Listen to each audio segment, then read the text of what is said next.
Ugh.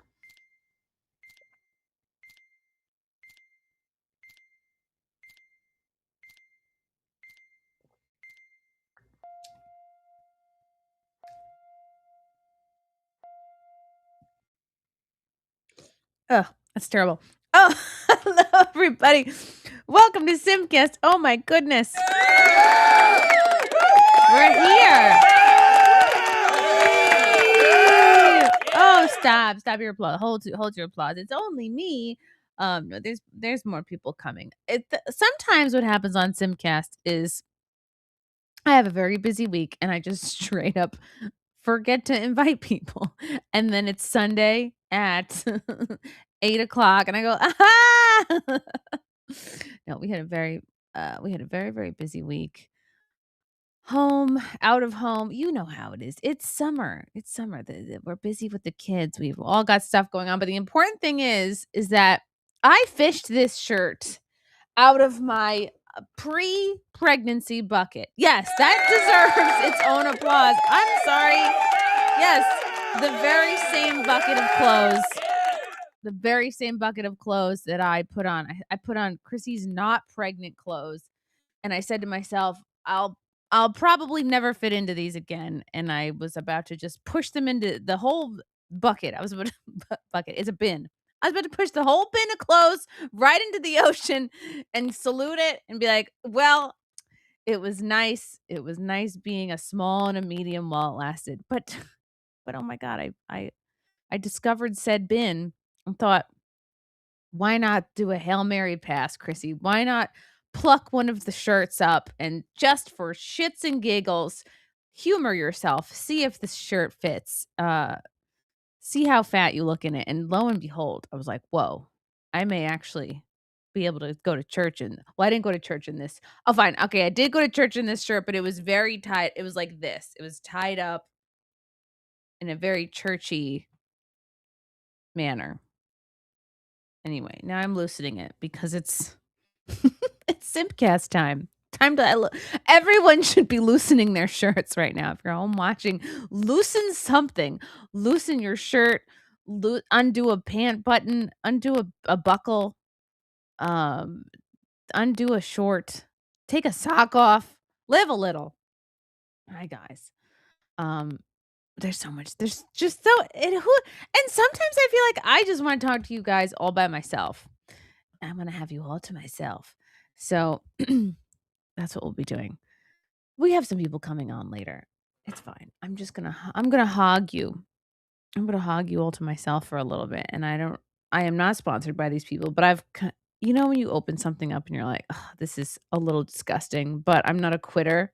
You know, I've committed to this whole can. So like ugh, it's more interesting than water, but there is not only like a back taste. What's it called? Like a there's like a front taste, a middle taste, oh, an aftertaste. There's not only an aftertaste on this particular soda, it's like a healthy soda.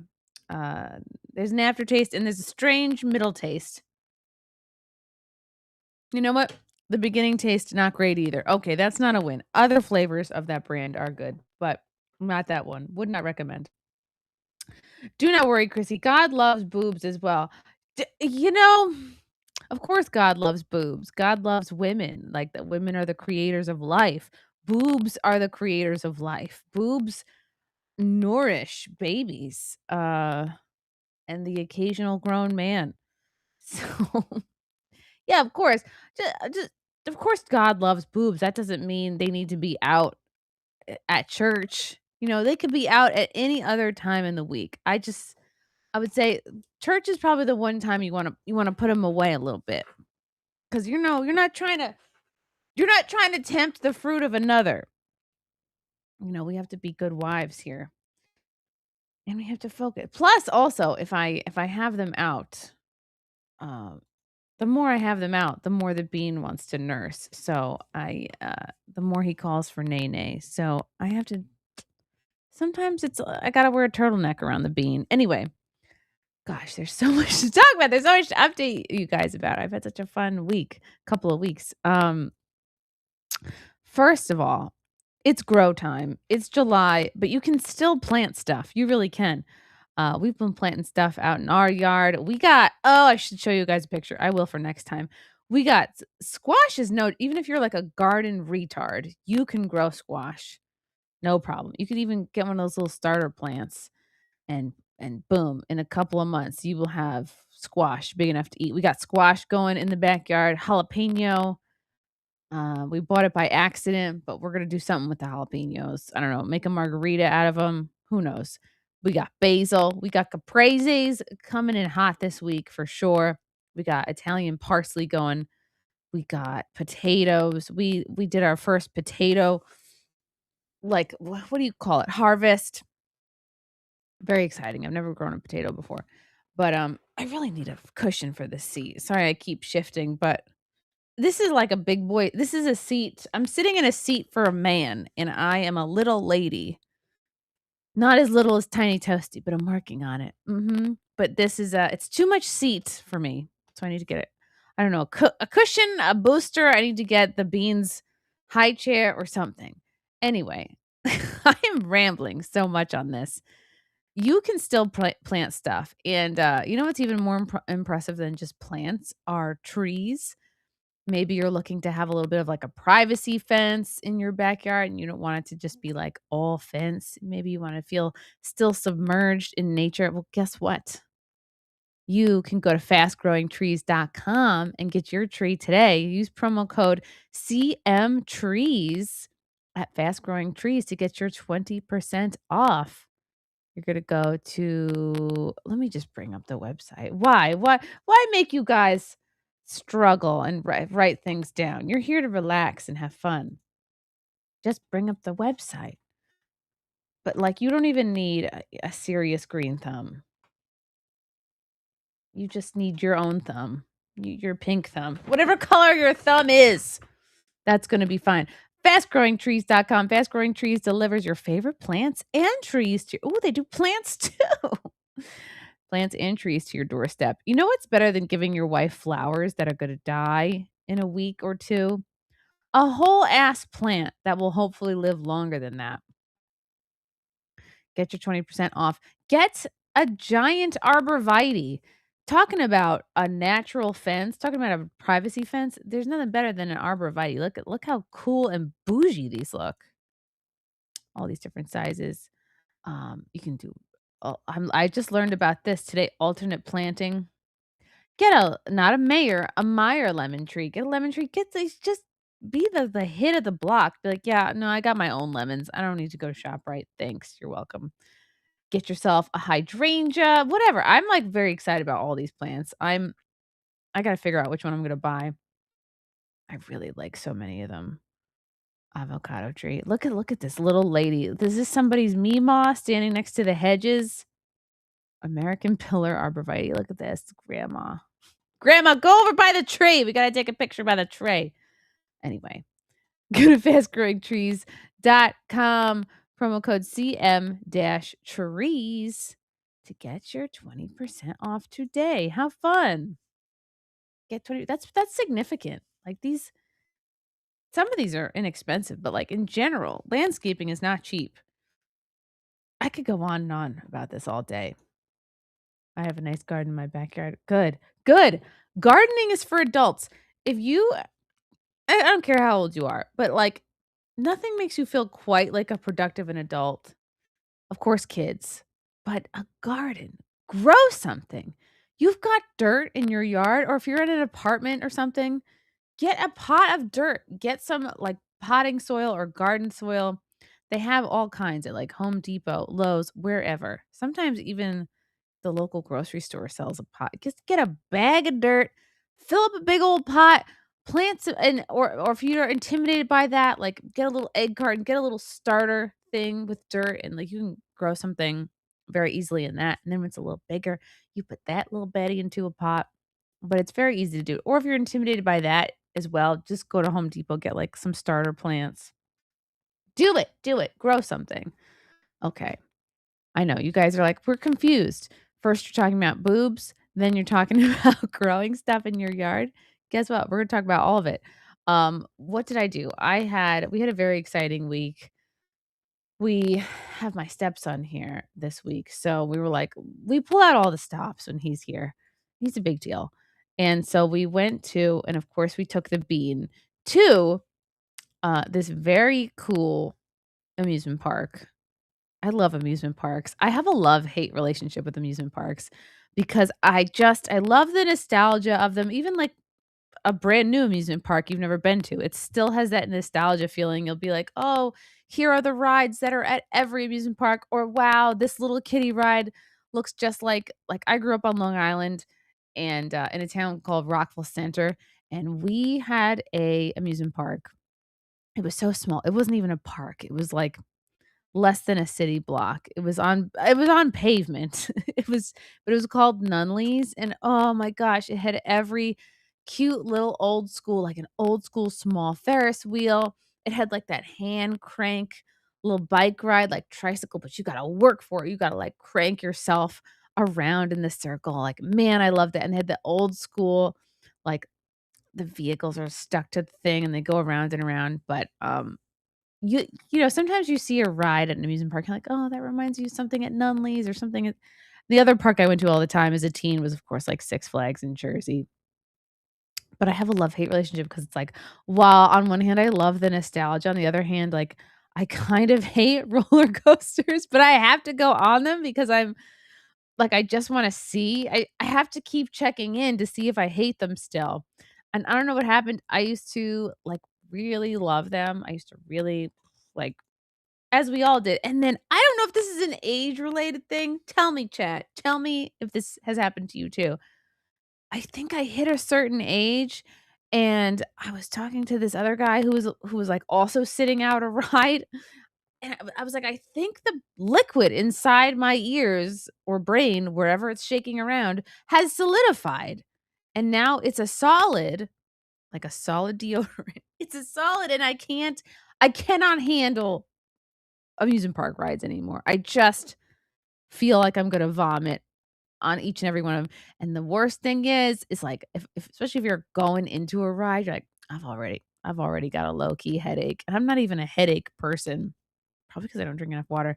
But I was like, I already so I'm setting the stage for this ride that I went on at, this amusement park we went to because I had a headache going into it, and I was like, "The headache's not gonna get better as you ride this roller coaster. You're not gonna get off the roller coaster feeling calm and refreshed.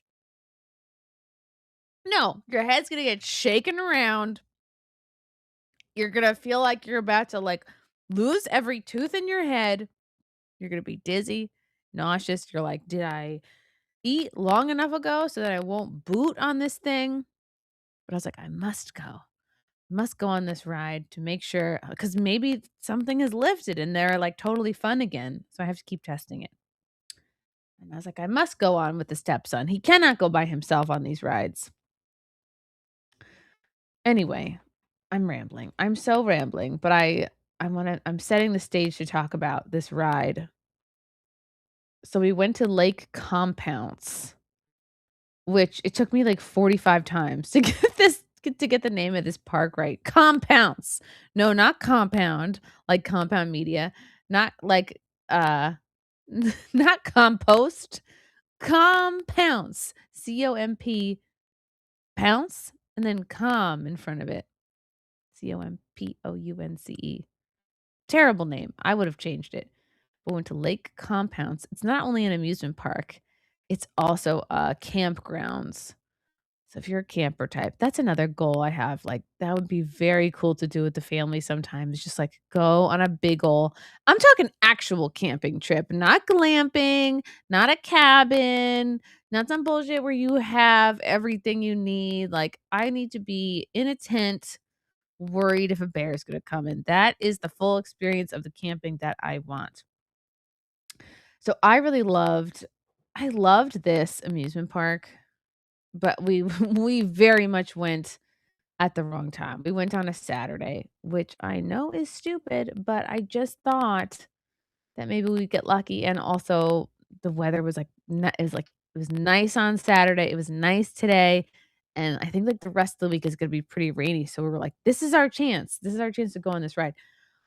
I went on this anyway, so I went on this roller coaster called a Boulder Dash, not Balderdash, Boulder Dash, and this is an award-winning, beautiful roller coaster, at Lake Compounce.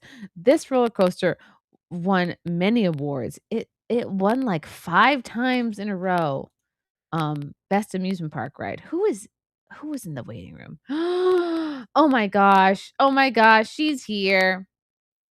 She's coming, or maybe I just kicked her out. We'll see, we'll see. We'll see if she's here.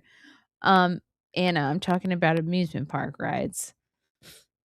If you can hear me, if you're there, or if I kicked you out completely, please try again. Okay, let me try to bring this up. Is anybody else the same as me? Like, you get nauseous on roller coasters, but you don't wanna say, like, "No, I'm officially old and crusty. I'm gonna stop trying." You can't stop trying. You must always try. Look at this. Boulder Dash. This is insane, this ride. And first of all, I don't even know how did these people get their cameras on the ride? Because I was told that the cameras are not allowed, the phones are not allowed on the ride. You will be ejected, you will be evicted if you are caught to filming the ride. So these people are either in cahoots with the park or they're baddies who snuck it in. You know what it is? I have to, like, kinda sit on my foot. You're going on right now? Oh, Frankie. I see you, Frankie McDonald. I just wanna explain this roller coaster before I send you the link. But I definitely want you on. Oh my gosh, Mia, did you grow up in Brooklyn or did you go to Coney Island growing up? Coney Island also beautiful, iconic, so nostalgic. I actually took a bunch of headshot photos. Well, like, it was, like, me and this other comedian. We used to host this show together called Broads and Babes, and it was kind of like a campy theme, and we took show promo photos at Coney Island, and it was just so much fun to take these photos there because it's just, like, we're both in these fun, like, dresses. Oh, it was so great. I love Coney Island. It's too bad it's full of trashy people and trashy trash. Who knows? Maybe maybe Mom Donnie will clean it up. Ha! Doubt it. Look at this right all wooden. This is an all wooden roller coaster. And I'm gonna do a proper full review of this whole park because I loved so much about this park. What I did not love is, the feeling that food was gonna leave my body before it was it would leave my body, like, the wrong way, the way you're not expecting, the wrong hole, if I should be so bold. Okay, here we go. Oh, all wood. All wood means, more than likely, it's gonna shake your head around up and down, side to side. Oh my god. So it's so beautiful, but, like, you're like, "Oh, look at the craftsmanship," and here I am oh, these people are sitting in the front. Here I am on this part thinking, "Oh, if it just doesn't get faster than this, I'll be great. I'll be fine." Like, what if hey, how about a nice leisurely ride through the trees, through nature? How about where's that ride? Where's that whole, like, I'm a stressed out adult with kids, and I just wanna relax. Like, where's the relaxy ride? We have a lazy river. Why not a lazy coaster? Build that. And then you're going, "Alright, this is about to be the start of 3 minutes of intense regret." And you're like, "Was it this moment? I knew I had made a mistake." No, not at this moment.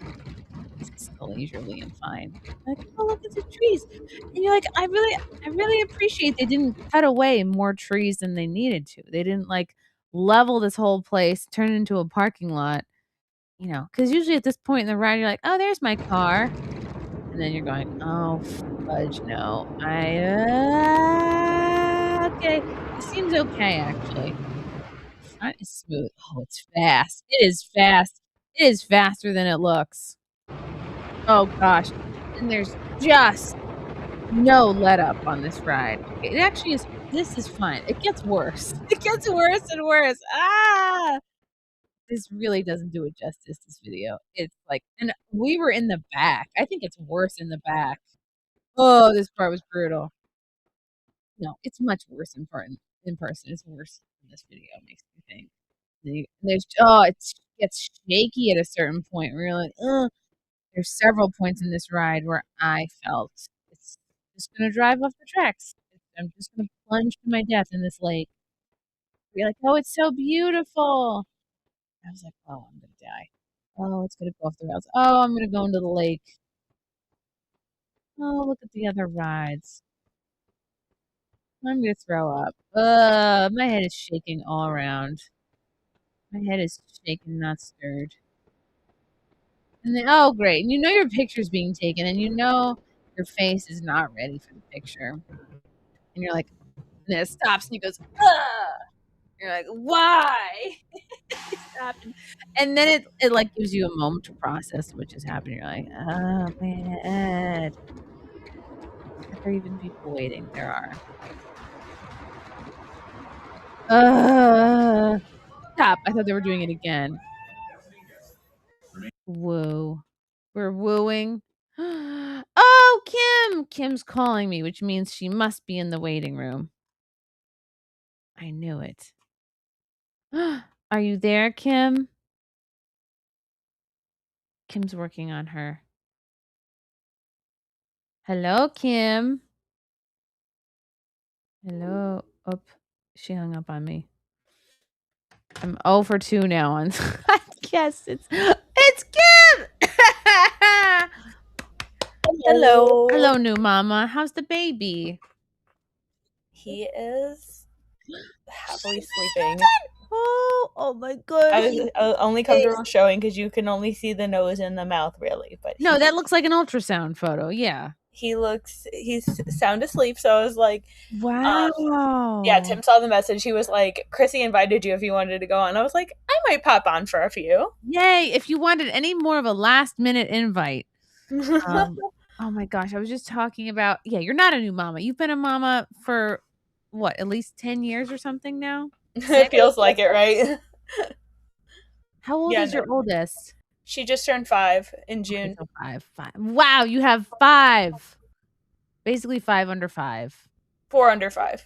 4 under 4 or 5 and under. That's what it is. How? It's because your body's a machine and you're just like. Yeah, even my midwives, like, especially this last time around, she just kept being like, yep, you're just made to make babies. I was like, I know. No greater compliment, by the way. Mm-hmm. Oh, definitely. If I'm, like, happy about being really naturally good at anything, it's making beautiful children. It's the best. It's the only thing that matters. I wish I had realized this many years ago, but it really is. I'll never forget the compliment my lactation consultant gave me when I met her in the hospital. She kind of did she look me up and down? I don't quite exactly remember, but I remember I was like so anxious about breastfeeding. She was like, "You have something like you were built for this, or you have the perfect body for this, or something." She gave me a boob compliment, okay, and I'll never forget it. And it's like, I think that was technically sexual harassment, but thank you. No, please tell me how my boobs are so good. They're good at what they're boobing at. Okay, wow. So did you sleep train him, or he's just sleeping on his own, like he's just in a crib? No, he's just like I think I've said it before. Everything the moms before me were right. Everything after number 3 is just easier. And why? Why is that? I don't know. But I've also been really like all 4. I'm 4 for 4 now. All 4 of my children have been able to sleep through the night after a month old. Stop! What? How? I don't know. It's almost all like right at the month mark too is when they get their first stretch of either 5 or 6 hours through the night. That's amazing. Yeah, I don't know if I just have a magic womb or really good luck or whatever, but everyone keeps saying it's the next one. Well, the next one is about to be 7 weeks tomorrow, and he's look at him sleeping. So, He'll sleep till when did he go to bed?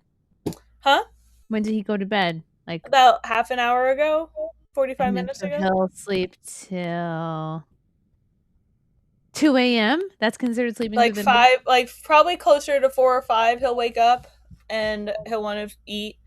He might again, I co-sleep and it's I wake up long enough to, get them eaten and I fall asleep because I'm very lucky and I fall back to sleep very easily. But yeah, no, I mean, he won't really be up for a full feeding probably until like 4 or 5, which is normally when I want to get up, especially during the week anyway, because I'm trying to run my news site and I'm trying to stay on top of interviews and do fun stuff like that while doing homeschool. I don't know. I wanted to have the humble brag of like having my kids start off when they're officially starting to homeschool, like already ahead of the curriculum. So Aria's already like starting to learn to read, and she's got like almost all of her pre-K and the beginning of first grade credentials like at least started. Wow, no, that's awesome. Yeah. That's awesome. Cool. Yeah.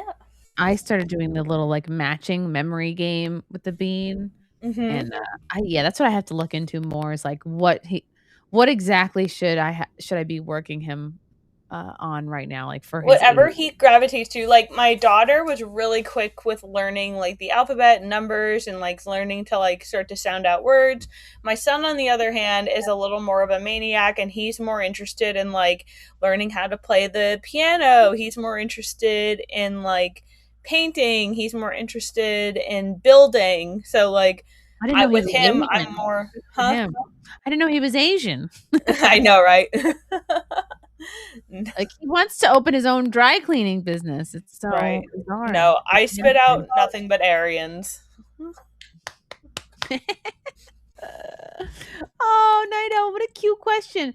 Do you ever wonder what a baby is dreaming about? All the time, especially All when the he's time. laughing, like, he Oh laughing with yes. Well, me. I mean, I was thinking about maybe I was just I don't know what was coming over me. Maybe I was just overly tired, but I was thinking to myself like, babies they're born knowing how to cry, but they take like sometimes like a couple weeks to like learn to start smiling. So like I wonder what that's about. They're just like they know how to be grumpy, but they need to learn to be happy.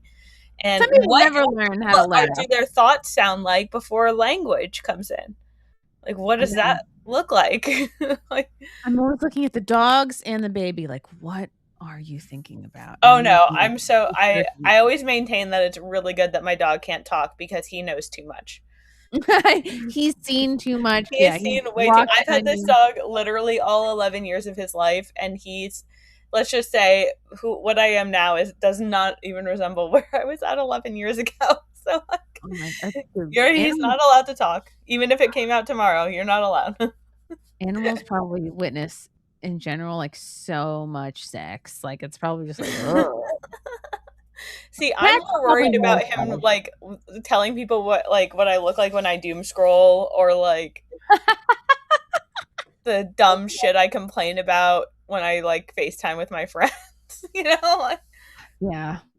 That's why the dogs and the pets and the cats, they're in the vault, you know?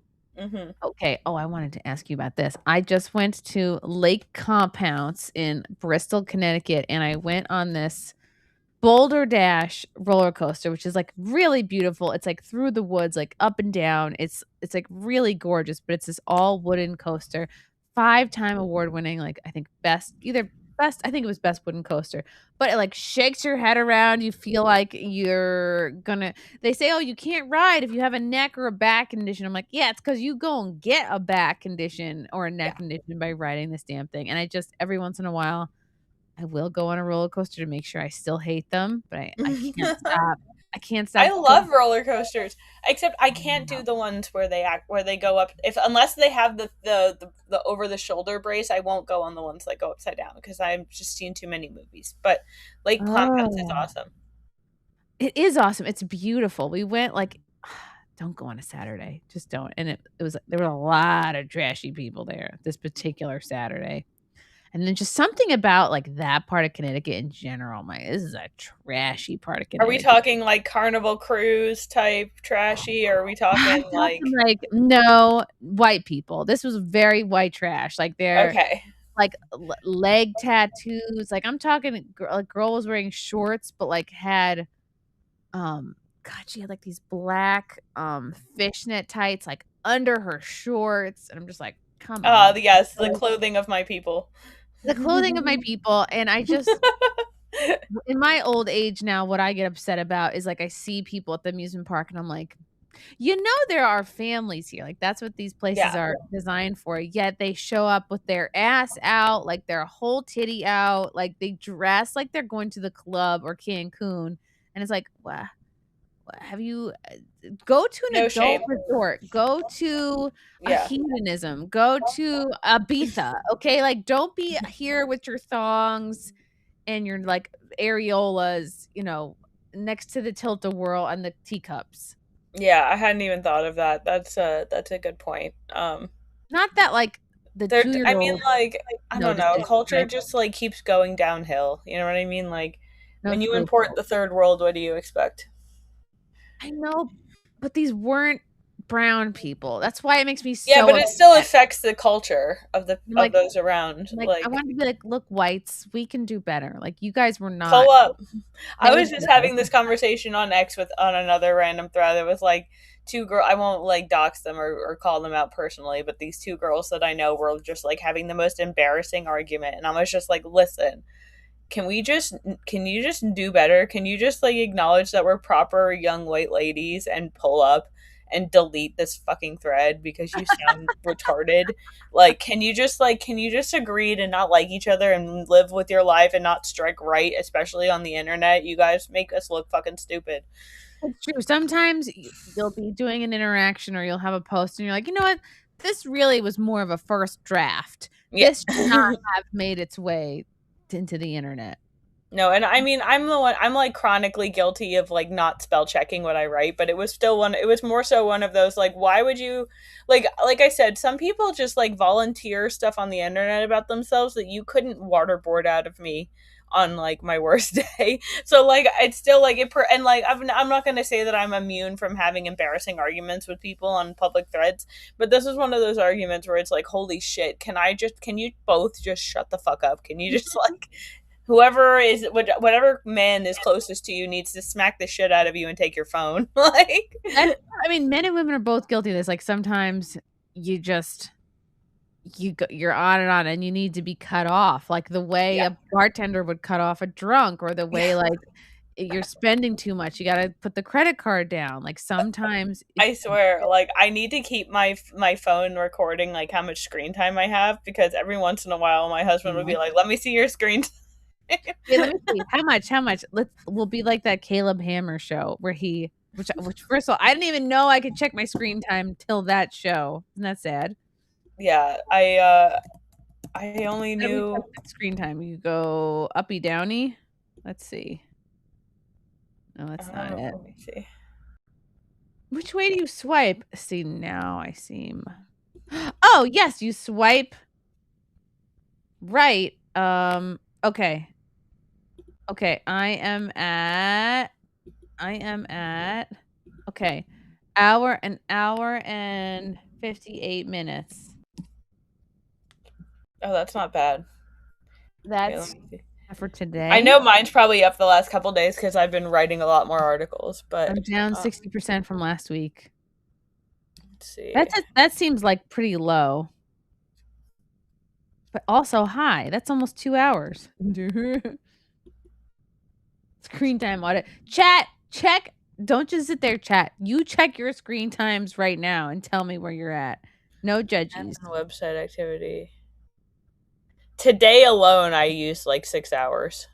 I'm It was bad. getting so much done. What are them? I'm most on Chrome. Then Listen, there's X. been a lot of stuff going on with Shiloh Hendrix. Like, I need to just say, Oh, you're the perfect person to have on to talk about this. What in the world? I can't believe this became a court case. I can't believe this poor woman had to go to court. Okay, so for those of you who plus don't they know, didn't even find her Shiloh guilty Hendrix, for saying it to the child. They found her guilty for saying it to the fucking weird, perverted person who like came up and filmed her. Shiloh Hendrix, just a regular mom like we all are. Just a regular white mom who's had it up to here with brown people like we all are. No, Fatigued to the nines. just a regular fatigued white lady at the playground. And do you remember, Kim, what prompted this whole exchange? Just someone in her face, No, this camera. kid, a kid, a supposedly autistic child who also had an ankle monitor because they had a history of theft. But Ankle whatever, monitor? yeah. This kid apparently had an ankle monitor. But I digress. Stole from her child's bag, like stole a snack from the child's bag. So, can I drop the Oh, hard R? Are we allowed to where's drop? here's the clip. I think I can play it. I Well, mean, the this is clip news. is the aftermath of the theft in the first place. So someone Well, went through her bag. stole food from her kid. Wow. That's crazy. That would send me in a rage too. And Yeah, I mean, what the when did this happen? Last April summer? 28th of last year. You call him a nigger, the child? The fuck you talking Did you about? call the child the nigger word? None of your fucking business. It is my own business. You call him a nigger? I love her. You nigger. Okay. Nigger. All right. That's what Nigga, you nigga, say. nigga. Oh, this should not have even been a thing. Don't go digging through people's shit, you dumb fuck. Nobody dig into your shit. A little fucking kid just did, you dumbass. That little kid, you call him a Okay. nigger? The little Yeah. child? What if he acts like one, he's gonna Are you about to hit him? You chase him here? He took my She's like, I am going to squeeze this whole pouch of food. son's stuff. So that gives you the right to call the child. Ah, this man behind the camera is truly acting like a brown Karen right now. 5-year-old, a nigger, the N-word. If that's what he's gonna act That's like. what you're going to call him. That's what he's gonna act like. You know, that's a hate speech. And you can be recorded for that. I don't give a shit. Fuck you. Yeah. Hell yeah. Okay, we'll see about that, what the internet has to say about you. Ugh, what a Ugh. loser. What a piece of shit. Absolute loser to record this. Like, none of your business. You're not even that kid's parent. I don't know if this piece was accurate, but I don't even think he's around for the trial. I think he fled back, from what I heard. Again, maybe that was part of I don't remember, because I was today mostly just I was reading up on the court transcripts and stuff from the 4 days in court, and I just like it is just such a despicable, like, you can feel however you want about like whether she should or shouldn't have blah blah blah, but at the end of the day, this is one of the beginning of the end death nails in the coffin of free speech. And Oof. anybody who doesn't understand that is fucking stupid. And the reason that they're doing it with someone like Shiloh Hendrix is because they are counting on the masses to be like, oh, well, she shouldn't have said the word. She shouldn't have said the word nigger because that's just a really mean thing to say. And of course, I support her getting charged for it. Well, guess what? Now you've just opened the door for speech to be criminally prosecutable beyond like threats of violence. And what do we do when this is the next time this happens and it's a black person saying it, which everyone's in agreement that they're allowed to say and do whatever they want. They can say the N-word. So, like, what's to happen? I'm trying to get a black person to call me the N-word, to call me a nigger. Sorry, I don't know why I'm self-censoring. To call me a nigger so that I can sue them for hate speech, because Exactly this post right here from and I'm going to cite this case for it too. Like, no, you can't do that. That's obviously distressing. Case sets the precedent that you can be harassed, pestered, and filmed, but if you react at all, you'll be the one charged with disorderly conduct if you're white. Yeah, this just reminds me of like, ugh, what is? I love this picture. Me too. Like, this is like what's wrong with Europe and Australia? We're like we echo with Europe almost all the time. So it's not surprising to me that we're starting to actually criminalize speech because unfortunately, we tend to follow in the footsteps, and hopefully we don't continue down that path. But this is a really horrific sign for what's to come when it comes to free speech in America. I mean, um, let's hope it doesn't get to this point. But like, what if we do get to the point where they're knocking on your door because you made somebody upset on X or on Facebook? Mhm. Oh no, They you do caused all the time in Europe. They're constantly knocking on doors like, "You tweeted this." you It's just cause distress to the illegals, and then you gotta where's your where's your license?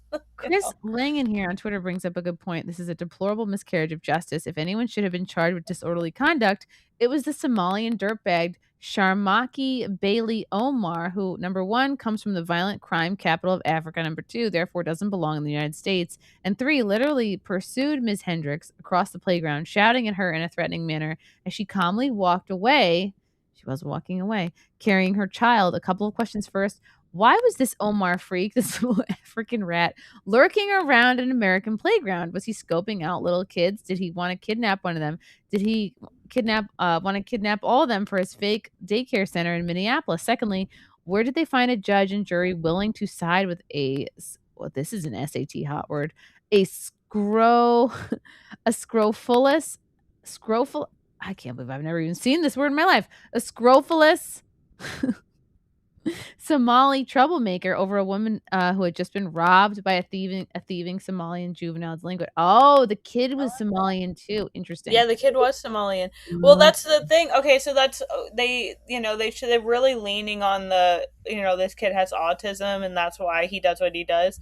But especially in Minnesota, like Nick Shirley verified this. There's been several exposés done about like the rampant fraud, specifically concerning fake cases of autism, in particularly the Somali community in that area, and I'm assuming all over the country. But the idea like, oh, like he was only autistic. It's like, yeah.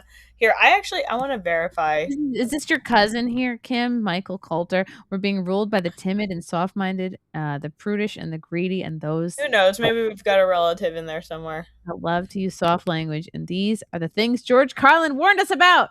It's true. Ay, ay, ay. What else are people saying about this? Abolish the jury system. Our founders never imagined that our peers would be retarded commies and foreigners. Hey, does this mean blacks can now be arrested for all the racial slurs they use? No, and they never will. It's just for white people. Yeah, that's our privilege. Oh my goodness. Wow.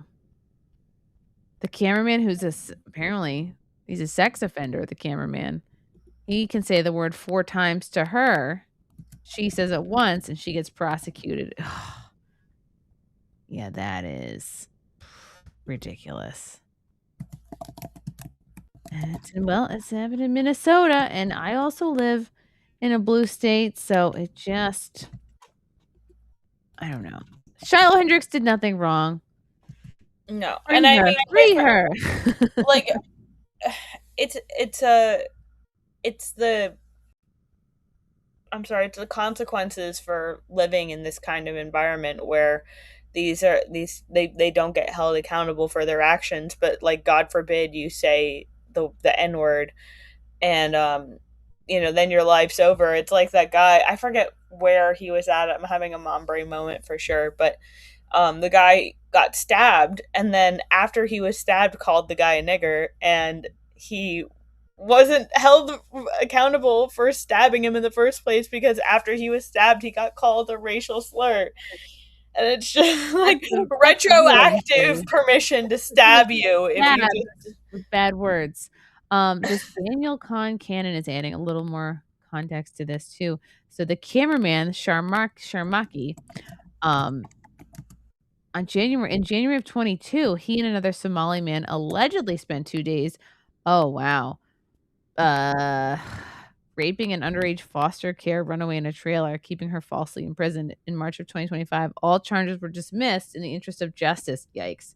Weeks later, in April of 2025, is when he turned his camera phone on Shiloh Hendricks and was haranguing her for having said the N-word. Omar demanded that Hendricks repeat the word on camera. Wow. 4 months later, then this is when the multiple disorderly conduct charges were maliciously brought against Shiloh. Wow. Last night convicted, specifically for saying it to the cameraman after he demanded that she say it, while he himself said it repeatedly. Her sentence is $1,000 fine and 200 hours of community service, which is like, I mean, it's not that much. It's just it's the principle of it. I wouldn't accept that either. I would demand a retrial. So I hadn't published this yet, so I had it in my notes, so I wanted to confirm it. But the boy who stole from her, the supposedly autistic boy who stole from her, was wearing an ankle monitor because I just confirmed that he was already wearing an ankle monitor because they claim it's due to his autism that he is like a thief. Oh boy. And then if that's the case, why are his parents leaving him somewhere where he can thieve? Well, not only that, but like the whole nature of it is like very suspicious. And I understand why, but this is one of those examples where the law is very autistic because in order to protect his HIPAA rights, they're like, oh, you don't need to provide medical paperwork that verifies this diagnosis. So like, it's just, again, it's like, it really points out, it shines a light at all the ways in which our justice system is a pathetic joke. Mm-hmm. Wow. Okay, so Sharmacki was never called to testify in the Hendricks trial. Don't worry, that's not all the justice we have in store for today. Just keep the substance of Shiloh's, quote, crime, as well as her sentence in mind as we move forward. Rewind to April of 2020. That's when Sharmacki, our favorite Somali videographer, along with another Somali of his friend, committed a violent assault in the street. Omar threw a rock at a car, attacked and beat a 16-year-old driver. 16-year-old driver. Oh, maybe like a driver's like a permit or something. A bystander tried to intervene, but Omar's accomplice threatened him with a knife. For this, Sharmacki was charged merely with disorderly conduct. Yes, for hurling a deadly weapon at a vehicle, then beating the teenage driver while his criminal pal held off onlookers at knife point.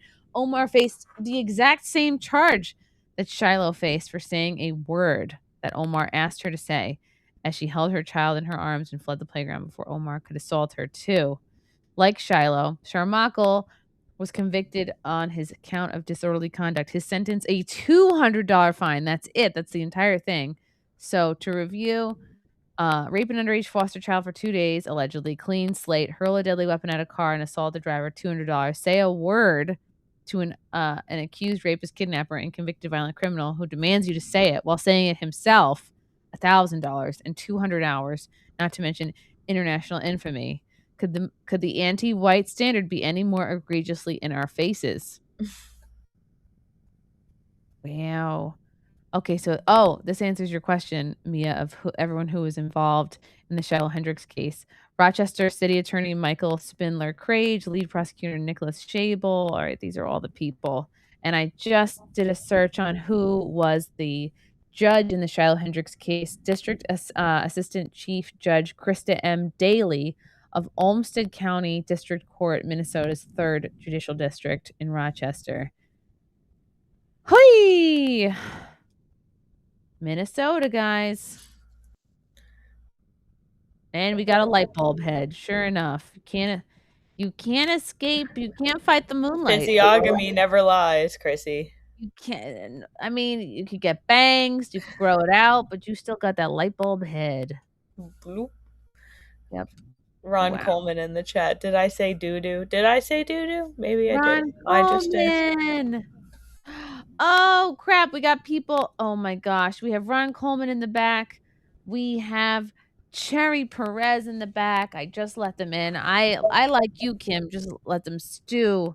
And they weren't persistent like I was with calling. Yeah. Anna texted me like, you're not letting me in. And I'm like, sorry, try again and return it. Oh, hello. Ron! Oh my gosh. Yes, finally some brains on this show. Well, listen, you two guys are pretty smart. Stop. Thank you. Kim is definitely could be the smartest person on the screen right now.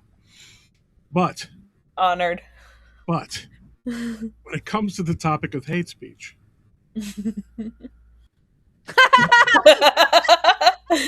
That was not even planned.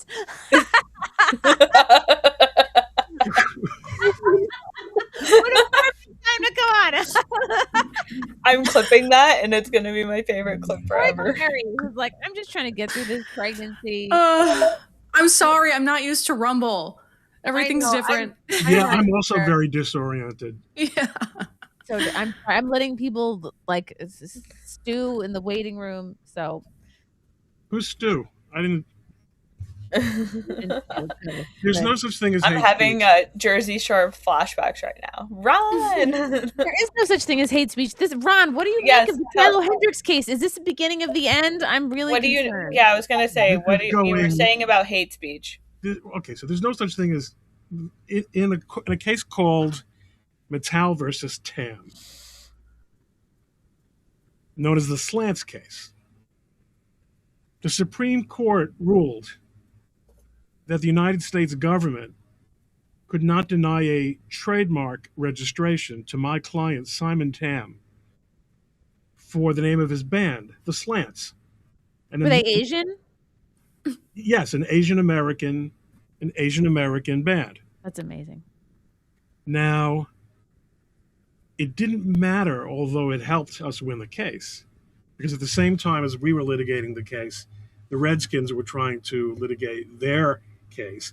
And the Supreme Court said, oh, God, here's a case that will enable us to come to the right conclusion without having to decide the Redskins case, which is politically awkward for us. Let's instead let Coleman's case win. So I won that case. And one of the things the Supreme Court said was, the government can't decide what is and isn't offensive speech. It's not within the role of government to designate speech as hate speech. There's no such category under the First Amendment. This case is going to be thrown out on appeal. And when you told me the name of the judge, which I wasn't familiar with, but as soon as I heard it's a white woman, I knew. With all due respect to the white women on this panel, I knew that explained everything. This case is garbage, absolute garbage. Does Shiloh know? I mean, I hope she has good people in her corner, but like, does she know to try to appeal? She's appealing. She's definitely appealing. Her appeal's already been announced. Okay. I'm sure she's being contacted by everyone in that neighborhood who does that kind of thing. Yeah, she has an attorney. I saw an interview with him yesterday on TikTok, but it seemed like he knew what he was doing. Is also saying the N-word. How fun would that be? This is the first time Kim and I have been on the same screen. We have been friends on X, Twitter, for a gazillion years. For a long time. Before she became famous. Let's admit it. Oh, please. I'm like, is there a level below D-list? No. I think it's E. I'm on the double D list. But yeah, no, that's true. It's very. I see what you did there. Okay, so Ron, you're making me feel better when you say it's BS. Any legal person can see that, and it is an absolute travesty of. First of all, what I think I saw was the suggestion that she was. I didn't follow it closely. I actually was really busy the last couple of weeks with actual lawyer work, but one thing I think people were talking about was that she might have been convicted on the grounds of fighting words. Oh, is that a thing? It's a thing, but that isn't what the thing looks like. Fighting words are entirely dependent on context. And included in the components of context are who's doing the talking and who's the person being threatened. Okay, so is there any possibility whatsoever that the man whose heart was so broken by the use of this nasty, terrible word? By the way, one of the things that I wrote when I was blogging about trademarks before that became just too passé for me to continue doing, was the entire reason that the Justice Department came in on the side of, well, the Justice Department has to defend a statute. So when the Supreme Court, when the Federal Circuit Court of Appeals said that the statute we were challenging was unconstitutional, obviously the Justice Department had to step in. But the entire reason, I wrote a blog post about this, that the government was fighting so hard about this was they didn't really care about the slants. They didn't care. It was all about nigger. It was all about nigger. Because if someone would get a trademark registration that included or was the word nigger, the world would come to an end. Now, one of the things I explained to people about just a trademark point, okay, just a little trademark point. Trademarks under United States law are only awarded by use. You can register a trademark, but you have to use it to actually get a registration. And one of the things that I argued was, good luck using the word trademark in commerce, in interstate commerce, okay? It's not going to be super duper healthy for you. If you're going to, decide I'm going to sell, nigger toothpaste. I mean, there has to be a real business. There has to be a real thing. Of course. So really the world didn't come to an end. But fighting words, no. Fighting words has to really mean that somebody who genuinely is a threat, someone who really looks like they could cause problems for the other person. It's basically almost the equivalent of an assault. An assault and a battery are two different things. An assault is something that puts you, the victim, in fear of imminent bodily harm. Battery is the actual touching. So it's essentially a sort of assault incitement. Nothing happened here. The only thing that was incited was he was real incited about getting this, getting this on his little power trip. He wanted to take her down. Listen, his 15 minutes have expanded into 25, right? That's true. And that's bold. Well, this guy has a record. He's no angel. That never matters. How racist of you to even say that? Well, he knew he would be supported. I'm from Minnesota. He brags about it in the video. He brags about how viral it goes and how people will react to her. Terry lives in Minnesota. Yeah, and he just knew. I'm sure he knew. The state or whatever, the judge would support him. It's just so easy to get away with that stuff here. Yeah. It's galling. We've all watched Minnesota. I mean, you're really a Minnesotan. I have a lawyer friend in the trademark bar who is actually kind of part of the story of the slants, but that's not tonight's subject. But who, for many years, I would go out to participate in his intellectual property programs in Minneapolis, and I saw the change in Minnesota. Because in a way, it's like the boiled frog, right? You're there, so you don't see it happening. It's happening constantly. But I would be there every 3 or 4 years, and it was before and after, and wow, really after. It's tragic. I lived out east for 10 years, and then I moved back. So when I moved back 5 years ago, I was well, I don't even recognize this place. It's a completely different place than I grew up. It was honestly shocking. If Mary Tyler Moore had thrown her hat up in today's Minneapolis, she would not have been able to catch it because someone else would have snatched it. No kidding. You see a brown hand. It's funny, but it's also truly heartbreaking because that's definitely accurate. It's hard when it's this is my home. I was born and raised here, and now it's just I don't even recognize it. Well, it's like that in New York City too. I used to say I would never raise my children outside of New York City, and now I literally will. You could not pay me enough money to go to New York City. That's exactly how I feel too. Yeah, you have to be so rich to even have grass, have access to trees in New York City. So yikes, big yikes. What year were you saying, Cherry, that you felt that that real turn? I feel like there was like 2 phases. Okay, when I was maybe like 10, so like 2006 or so, that's when a lot of like the Somalis started really coming here. So I noticed it then, but the city was still livable. I mean, it was still had its quirks. There were still things that made Minneapolis Minneapolis until maybe like 2016, 2017. Then it just became like woke central. It's dirty, it's trashed, it's unrecognizable. Like, we're known for our parks, our greenery. It's always been a very clean city. It's filthy now. I mean, it's like as bad as New York or Chicago here. And it's a small city. Like, it shouldn't be that dirty and that messy, but it is. And we know why, you know? Yeah.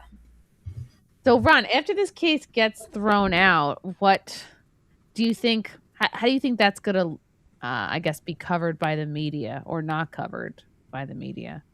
Oh, it'll be covered. I mean, it'll be interesting. I don't really think any serious people believe that this was how it should have gone. No. I mean, have you heard anyone with any kind of? But I mean, I will say this much: where was the ACLU? Where the hell was the ACLU?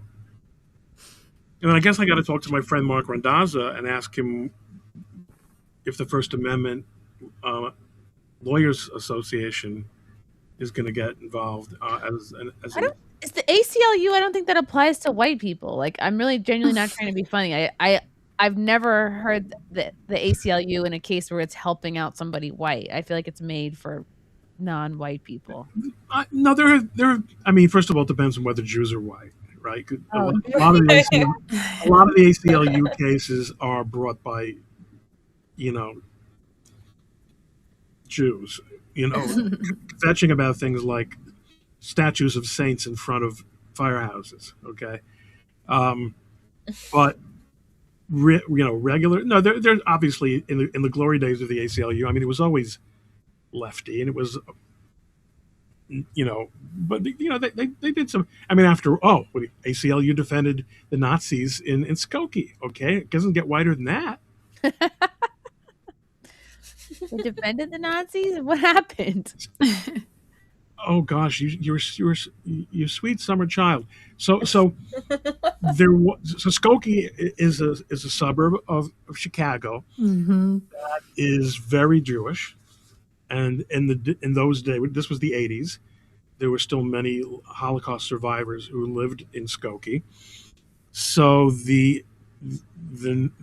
a bunch of neo-Nazis decided to be as offensive as possible and stage a parade in Skokie. So the city of Skokie refused to give them a permit on the ground that it was fighting words, which is preposterous. These are a bunch of old Jewish people. They're not going to start up with the Nazis.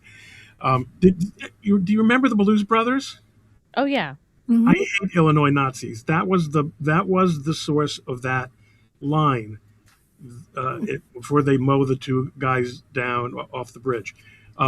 So the ACLU came in, and the Supreme Court in the famous Skokie case said that is content-based discrimination. The city can't decide that you can or cannot get permit to march based on what your message is, and that's the proper outcome. And then you know what?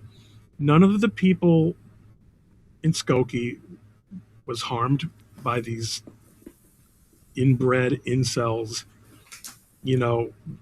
holding up their little signs. I mean, they're just having a pride march. I'm sure that was probably their next step.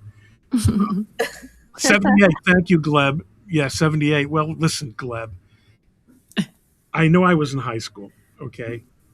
So it was 78. Very good. Thank you. I just pretended. Not just Gleb, also push-ups. Yeah, I see in the chat that there's a very high class of very well informed and old. This is a classy chat. That's why I wanted to come. Actually, you know why I wanted to come on tonight. It wasn't. Oh, yes. On, but I mean, you couldn't get a more authoritative.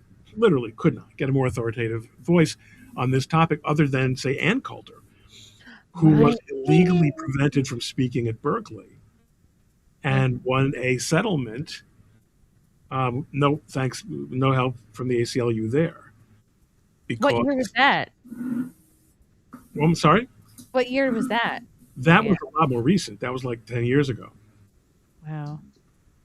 Did she get money? Like, what was the? Yeah, they had, the city of Berkeley I don't know whether it was the university or the city, but she was prevented from speaking by the shitheels. Yep. And she was threatened, and I guess they canceled her speech, and she had a speaking fee, and she demanded payment. She demanded damages, and she won. That's awesome. Good for her. It is awesome. We love Anne here, and Kim's her niece. Mm-hmm. If you guys just so happens. I mean, I don't know about the guy who's calling himself, Coulter. But yeah, Michael in the chat. Yeah, Michael, are you her nephew? Are you related? I don't think so. Not to Kim's knowledge. Not unless there's been some shame child of the family.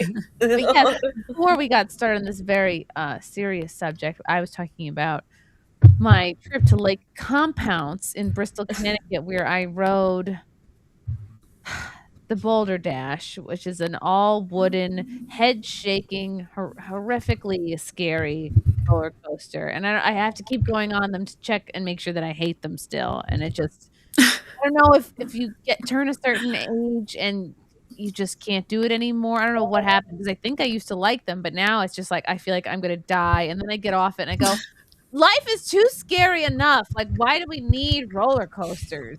I have a lot of mixed feelings about it. I know Ron had a good story. I do. So growing up as I did in what Woody Allen called the heart of the old country, which was Brooklyn, in the 60s and 70s,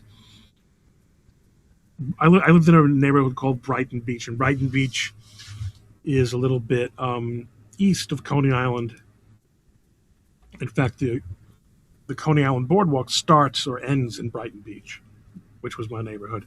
So one time my dad took my brother and me, and I guess we were probably 6 or 7, to Steeplechase Park, which in the day was, that was a real big amusement park. I mean, it was already pretty creaky.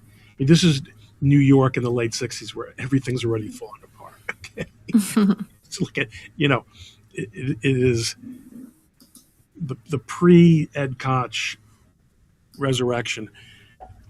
But, we went on the various rides, and then at the time they had a Ferris wheel called the Big Wheel, which was at least purported to be the biggest Ferris wheel in the world at the time. In those days, the biggest Ferris wheel in the world might have been 30 feet. I don't know. I mean, the dinosaurs would bump into it frequently, I know. Is this the big wheel that was mentioned in Proud Mary? No, I think that one is that's on a riverboat. Okay. Oh no, it's on a river. You're right. Rolling. You want to go on the Ferris wheel? Rolling. Why not? We're here. How have I never even heard of Steeplechase Park? Of course, I know Coney Island. So we went onto the Big Wheel. This is before electricity. My father probably didn't really appreciate that I was scared of heights. But it gets worse. Because he then says, do you want to go on one of the rocking cars? Was it rocking? Oh, because I didn't really. I just wanted to be agreeable and up for the. Your dad wants to do something fun. My dad was an immensely more fun dad than I was. What happened? Well, because I'm a nerd. Okay. My dad was normal, a bright guy, but a normal guy, and he did not know what to do with me. So we get on, and the higher and this was a big freak. This was way high, very high. Thank you. See? Oh, yeah. So the higher we get, the more scared I am. Okay. So you have no idea what a roller coaster is. You just go on it. No. This is a Ferris wheel. We have to forget about roller coasters. I wouldn't even get near until like junior high school.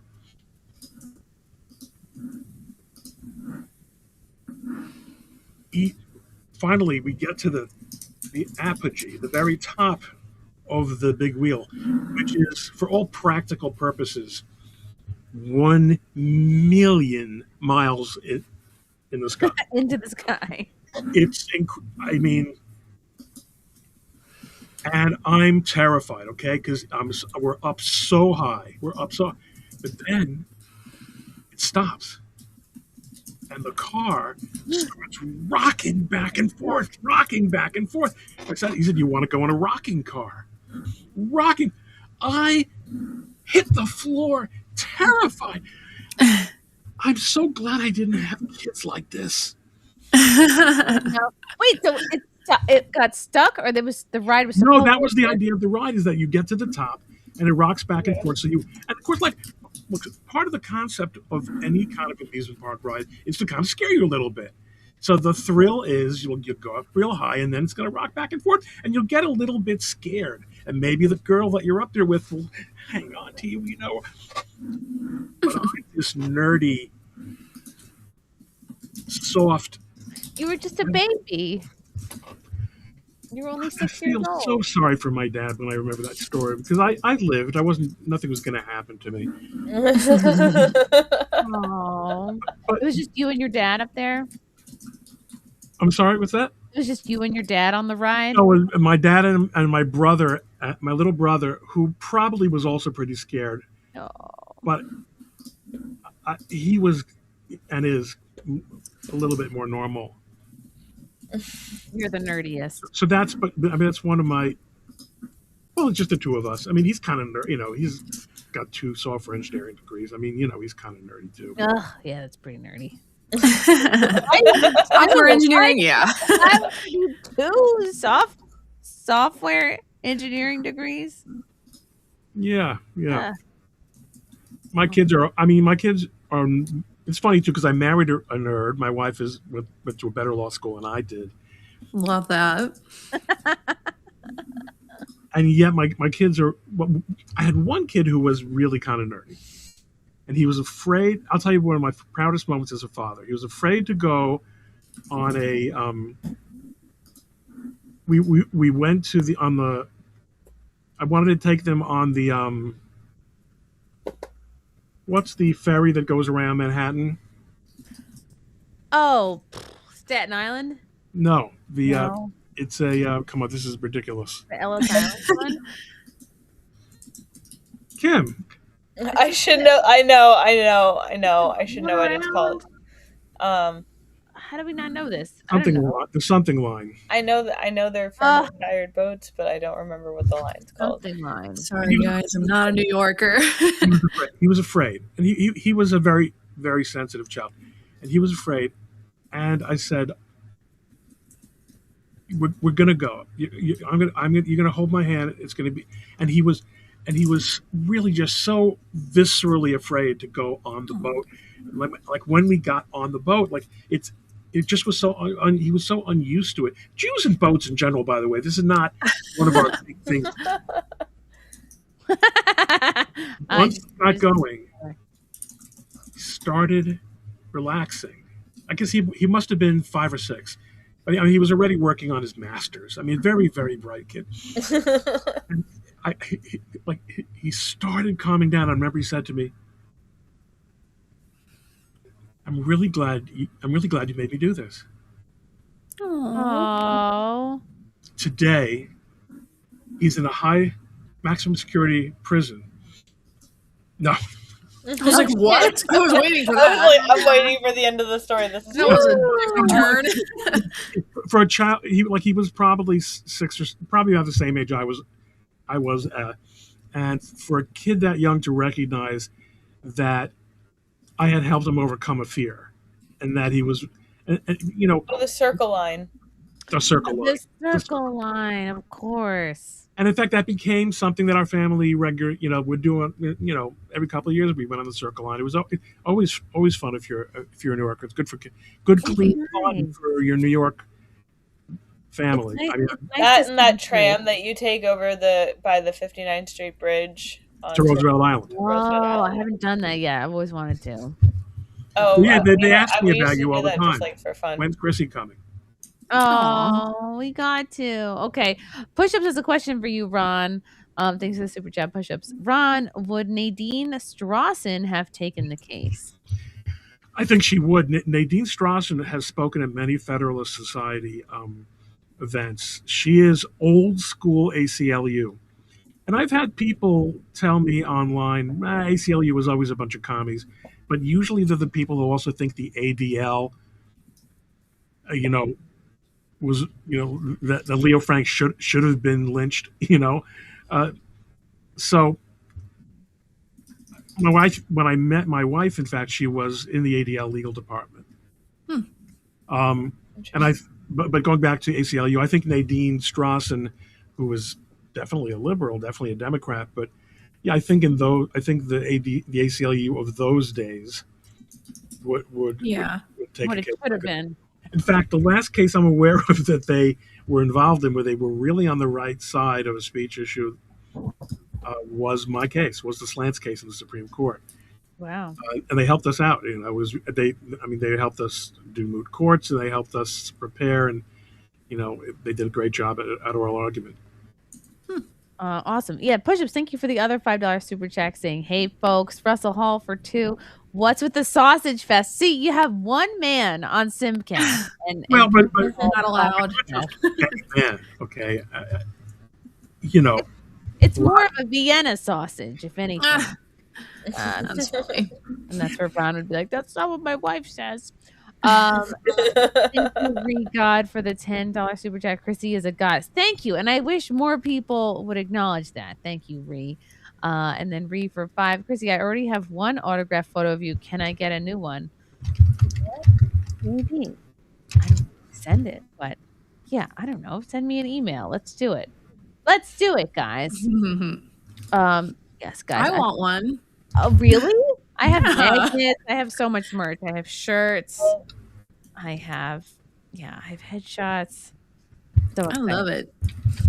I always like my friend's stuff. Did you get where Cherry and Kim stand on roller coasters? Did you guys already say that? Cherry, by the way, we've never met before. I've seen you on the show. Nice. Oh, yeah, you too. Cherry's pregnant. I am. I'm 7 months pregnant. Wow. I'm 7 months pregnant, so believe me. Yeah. Let's see, roller coasters. I don't know. I don't really have an opinion on them. Like, they're just like whatever to me. I don't know. I haven't been on one in years, so okay. I'm sure we'll be going with the kiddo. But oh yes, you will. I knew a girl who had ADHD. Just I'm one? right here, Ron. Yeah. Well, she was the one who first diagnosed me. Oh. She just saw me. She was a witness in a case in New Jersey, and I was preparing her for test. She just looked at me and she said, you know, have it also, don't you?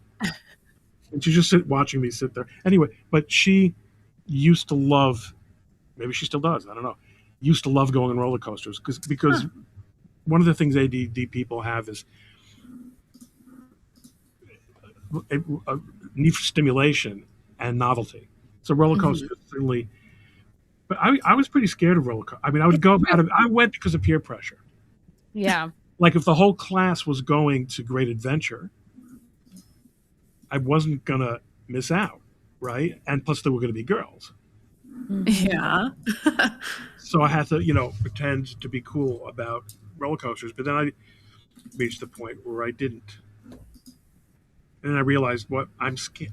It's an unpleasant sensation. Why am I signing up for an unpleasant sensation? But I'm a nerd, That's right? what I'm talking about. And I'm not a nerd, and I'm like, I don't enjoy this feeling of I'm gonna puke, I'm going to die. Like I already am scared of these things on a daily basis. Like, why do I need to thrust myself? A branch almost hit my head, It can be kind of fun. But some of them are too intense. Like, I don't know. They feel more intense than from when I was a kid, at least. Oh no, they've been raising the bar considerably. Yeah. There's no question that they have become, because first of all, the technology they can do things with roller coasters that would have been criminal under the engineering standards of the 50s and 60s. I mean, true. So in Coney Island, they had the world's largest wooden roller coaster. Oh, yeah. What the hell was it? Someone in this chat is going to remember this. Called the syringe? No, that's what it's called now. It was just insane, and I wasn't. Forget it. That was off the table. But they can do things. Of course, you never want to go on any kind of dangerous ride at the Cyclone. The Cyclone, right? Which is in a Woody Allen movie, right? They lived in an apartment next to in one of the movies. It was by Danny Rose. He was his father was the operator of the Cyclone, something like that. We have like a big wood one here at our big park, and I never wanted to go on the wood one when I was a kid because it freaked me out. I like as an adult, you don't feel like you have to, but when you're like a teenager or even in your 20s, there is this pressure of definitely you have to go, like you're kind of a puss if you don't go, and you're not allowed to be like, I'm gonna be the mom and wait by the stroller. Like that's the best excuse. Like, someone's gotta watch the stroller. I gotta watch everyone's hot dogs. Don't worry. Also, yeah. So my parents were such cool parents that when I had kids, they would do the fun things. Like they would step in and do the fun things that their nerdy son wouldn't. So it was just perfect. That's awesome. Guys, I'm going to actually bail. I wanted to come and share my story. Anytime you want to add a little bit of sausage. I always want to add your sausage to the show. There's a question that's on everyone's mind.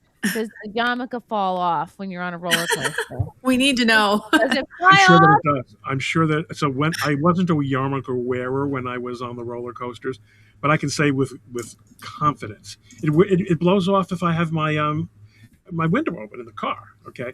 And I don't use any kind of pins or anything. Although what people don't realize is that it doesn't. What about glue? If you get the right size one, if it's large enough, it's not going to. It's the kind that I wear doesn't really fall off so much. Although I was outside the house doing some work on a ladder, like some guy, and you're doing work on a ladder like a goy. Good night, everybody. It's been an incredible simulation of reality. I love you all. Good night. Oh, that was too good. Oh my god. It's hard to hate them, right? Oh my gosh. Oh my gosh. We love Ron. Ron is so great. He's so funny. He's so smart. He's just the best. Oh my gosh. The whole time. That was a wild card. I was not expecting. That was I like to keep everybody guessing, and I was fully prepared for this to be just me for 3 hours. But I was like, you know what? Let's just throw out a bunch of links. Yeah, and ended up being amazing. And the whole time I'm like, you can't go on a roller coaster. And I've also never seen a bunch of Jewish people on a roller coaster. I've also never, because they have the little cubbies for your phones and your hats. I'm like, are there little yarmulke cubbies? Like, no, they just have to put it with the rest of the stuff. Or if they really are God's chosen people, then the yarmulkes would stay on. It's true. Right. No, right? You just bring a backup yarmulke for your. You're like, what? Yeah. You're never. You just keep putting the new one on. Yeah, like one for amusement park. But you know what? Amusement parks are great. Like and here's the thing, you can't just be like, if you're this is my wisdom. If you're like an unwilling amusement park person, you will have such a shitty time. Like That's whether so true. you like it or not, you have to submerge. You have so to get sorry. something fried. You have to like you have to just do one of these things. It's weird. A full-blown soda, a You have fried to immerse yourself Oreo. in the world. You have to play one of the games. You have to play a game. You have to be like, yeah, I will win a prize that I can't fit in my car. Like you just have to, and I was like, I really wanted, like they had squirrels like as big as me. And I was like, I really want one of these gigantic squirrels. I can just like seat buckle him in next to my car and then like drive up to people and be like, oh my gosh. Did you not win the squirrel? Shotgun. Well, I didn't play the game. That's the thing is like I couldn't. I was with the Bean and then like Frank and the stepson were doing rides and I was like I can't like have my full focus on the game because the Bean might like run away or jump out of the stroller or get antsy or something. So I can't handle all that. Oh, we took him on the merry-go-round multiple times. He wanted to be on the llama. Oh my god, he's such a big boy. It's so fun. But then even on the merry-go-round, I was like, I'm dizzy on this. You're a lightweight now. Oh, not at Lake Compounce, but on a different. I think we were at like Dutch Wonderland, which is also a really great, cute little amusement park, very toddler oriented, and that is in, I want to say Pennsylvania. Super cute. And we were on this like balloon ride that like for some reason my particular like car like was spinning round and round. And I was like, I'm gonna throw up. I was like kind of sick like a couple weeks ago. And when I don't get sick often, but when I do, everyone has to know about it. And I'm a horrible sick person. And it's like when I get sick, it's in like you guys saw if you were watching the show like the last 2 SimpCasts or so, I was like, and I'm the same way. I totally get it. To this wheel with all my might to keep it from spinning because I'm like, if this effing thing spins, I'm going to throw up on me and this 2-year-old. And I'm like, and then like, so it's going round and round. Like the whole thing spins, but then also the unit that you are in also spins. And I did not want that. And I'm like literally with all of my might holding this friggin' wheel so it doesn't spin more. And I'm like, just having an like awful time in my face. I'm like, this is fun. I'll be like trying not to scare the Bean at the same time. I'm like, this is not fun because I'm getting like kind of rope burn from holding this thing. And I should have just let it go, but if I let it go, I would have spun around and puked on us both. I feel I seriously, I think the last time I went to like a theme park it had to be over 10 years ago. Like it's been a long time. Thing for your hat. You get a shirt. You have to like be about it. You can't go there being like, I'm gonna stay on my diet. I'm gonna have protein. I'm gonna like, no, you're gonna eat like shit. You're gonna you're gonna leave there. It's gonna be hot. Wow. It's gonna be hot. Oh yeah. Sweaty. Don't go there trying to be cute either. Yeah. You're gonna melt off all your makeup. At the same time, don't be white trash either and have your ass and tits out for these kids. Okay. I don't It does have to be said, unfortunately. You know who you are, teens and cyclists, okay? Put that shit away. You're not here to have your freaking boyfriend girlfriend moments. Okay, go grow up and go to Cancun and do that shit. Yeah, just like go to Cancun. Don't do it next to the airplane ride. That's funny. I keep saying Cancun because that's the only place I've ever been. Like a vacation spot. I don't know. This is just part of my surly adult trajectory. Oh my gosh, we bought something today from a garage sale. Should I show you guys what it is? Do you want to guess? Oh my gosh. Okay, hold on. I don't know. It could be so many things. See if I can get it on camera. Okay. Hold on. Chat. Oh, it's big. Put your guesses in the chat. If it sounds like it's a large item. I honestly am drawing a complete blank. I have no idea what this could be. I just feel like with a garage Are we finally going to be waffles? Is it a thing for her child? Is it It could be so many things. I mean, I'm thinking of like any knickknacks or like I don't know. I have no clue. I'm hoping this is some sort of specialty, like rare thing, like a sign or. Okay, exactly. Yeah, there we go. That was probably not what I was going to guess, but. Yo! Yeah! Did you put that in the seat next to you while you were driving home with the seatbelt on? Look at this! Oh, it's creepy. It kind of looks so real. Dude, I'm becoming the person I've always wanted to be. Yeah, boy. Wait, it looks like alive to me. I know. Crazy. Dude, this was, guess how much we paid for this? And by the way, let me tell you, I'm new to this buying dead animals game, but look, if you try to get this, let's both be on camera. If you try to get something like this off eBay, you will spend out the nose for shipping because if it gets you in pieces, what's even the point?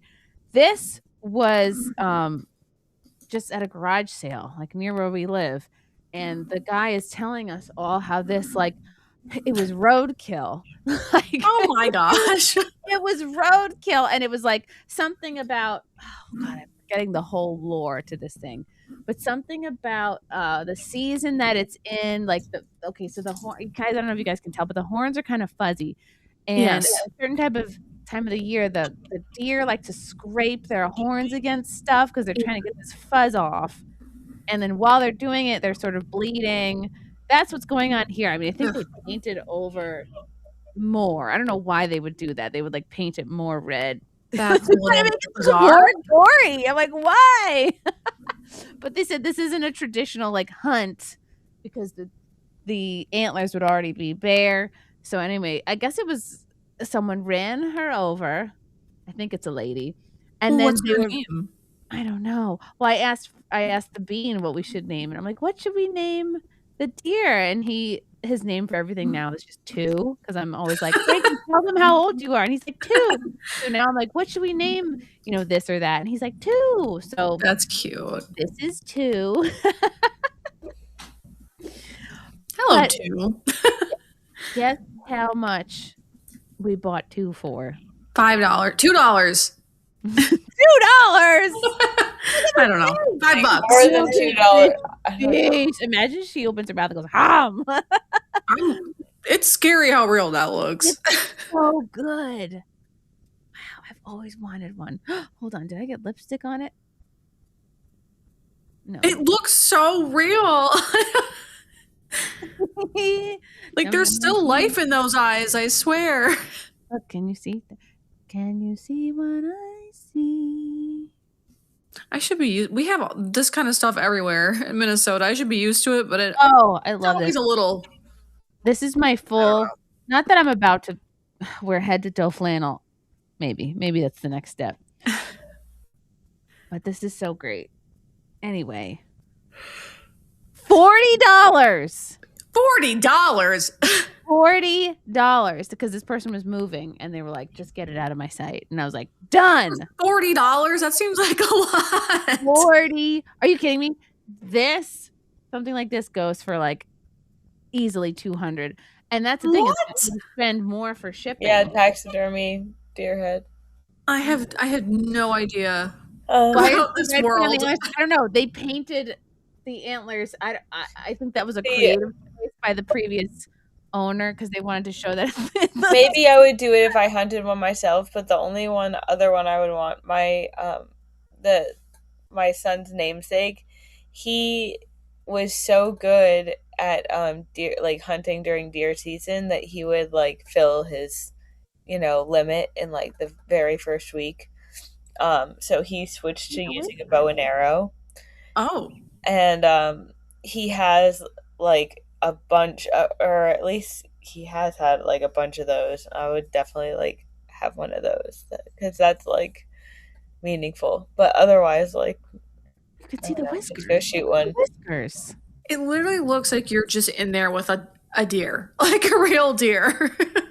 Bean loves taxidermy. Every time we go to like a Texas Roadhouse or something, he's just enamored, and I'm sure he's just like, I'm sure their bodies are just on the other side of that wall, like they're just putting their heads through. Yeah, he's got it. That is what's happening there. Obviously, I thought for sure like the fur would be coming off on my hands or something, but it's not. It's like I don't know what's under here, but it feels like a real animal. We don't need to know what's under there. It's what do you think? Great, just the way it is. What is under here? Like I'm unfamiliar with the methodology of taxidermy. No idea.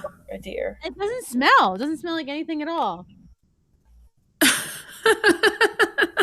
I swear it's gonna blink. All I can think about is the fact that like not too long ago that thing was roadkill. I know. And now she looks great. It does look great. I can't wait to decorate her for Christmas. Okay, are you gonna hang it up? Oh, I had to take this off the wall. You already hung it up. Frank already hung it up. He's gonna be annoyed that I took it down. Oh, I mean, come on. This is for a good reason to show it off. Yeah, it's over. What is SimpCast without the deer head? Yeah, every SimpCast now. Every this has. You have to She should just have like her own get it embedded camera. into the chair. Yeah. At first, I was really like, "Why are the antlers red? Like, why do we need to see the blood?" But I'm okay with it now. It's a choice. It's like really sure. incorporated in the design of whatever holiday you're using it for. I'll just say like, "Oh, she was finger painting." There you go. How do they make the ears? I don't know. I have so many questions. Oh, I always want to touch the eye. The little eyelashes are still there. She's got eyelashes. Look at her little eyelashes. I'm just waiting for her to blink. I'm waiting for it. I would log off. I'm not kidding. I would just I would be gone immediately. Like, well, SimpCast mascot. I love her. No. The Bean loved this. I was like, I wanted to stick it out the window when we were driving back with it and freak people out. I'm like, yeah. No, that'd be funny.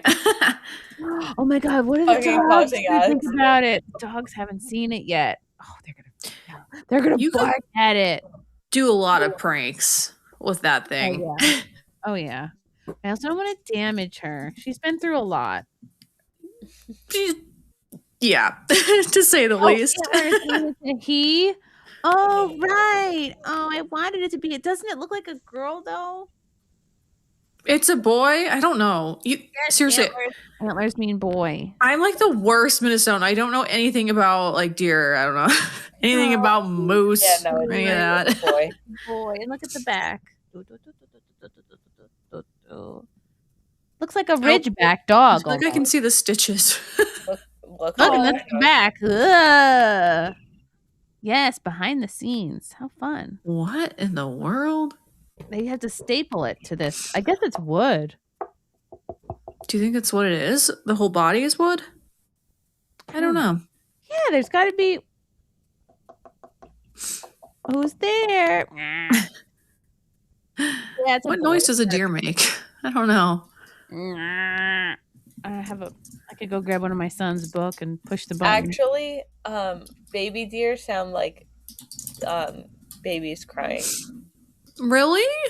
I only know that because at my family reunion, I was feeding my son on the back porch at my uncle's property, and he's like got some like, I don't know, like Southern Cinderella equivalent style like relationship with these deer in his backyard.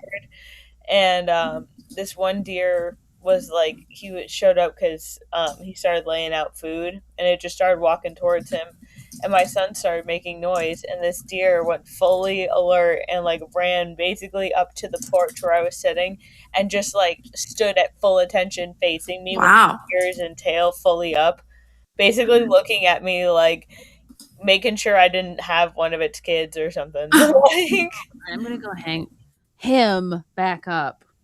I'm so annoyed that you pointed it out. It's a boy. Loves antlers. Yeah, I would. That was not what I was gonna guess. from the garage sale. I never, if you had given me 100 guesses, I never at any point would have been like a taxidermy deer No. from Nope. Roadkill.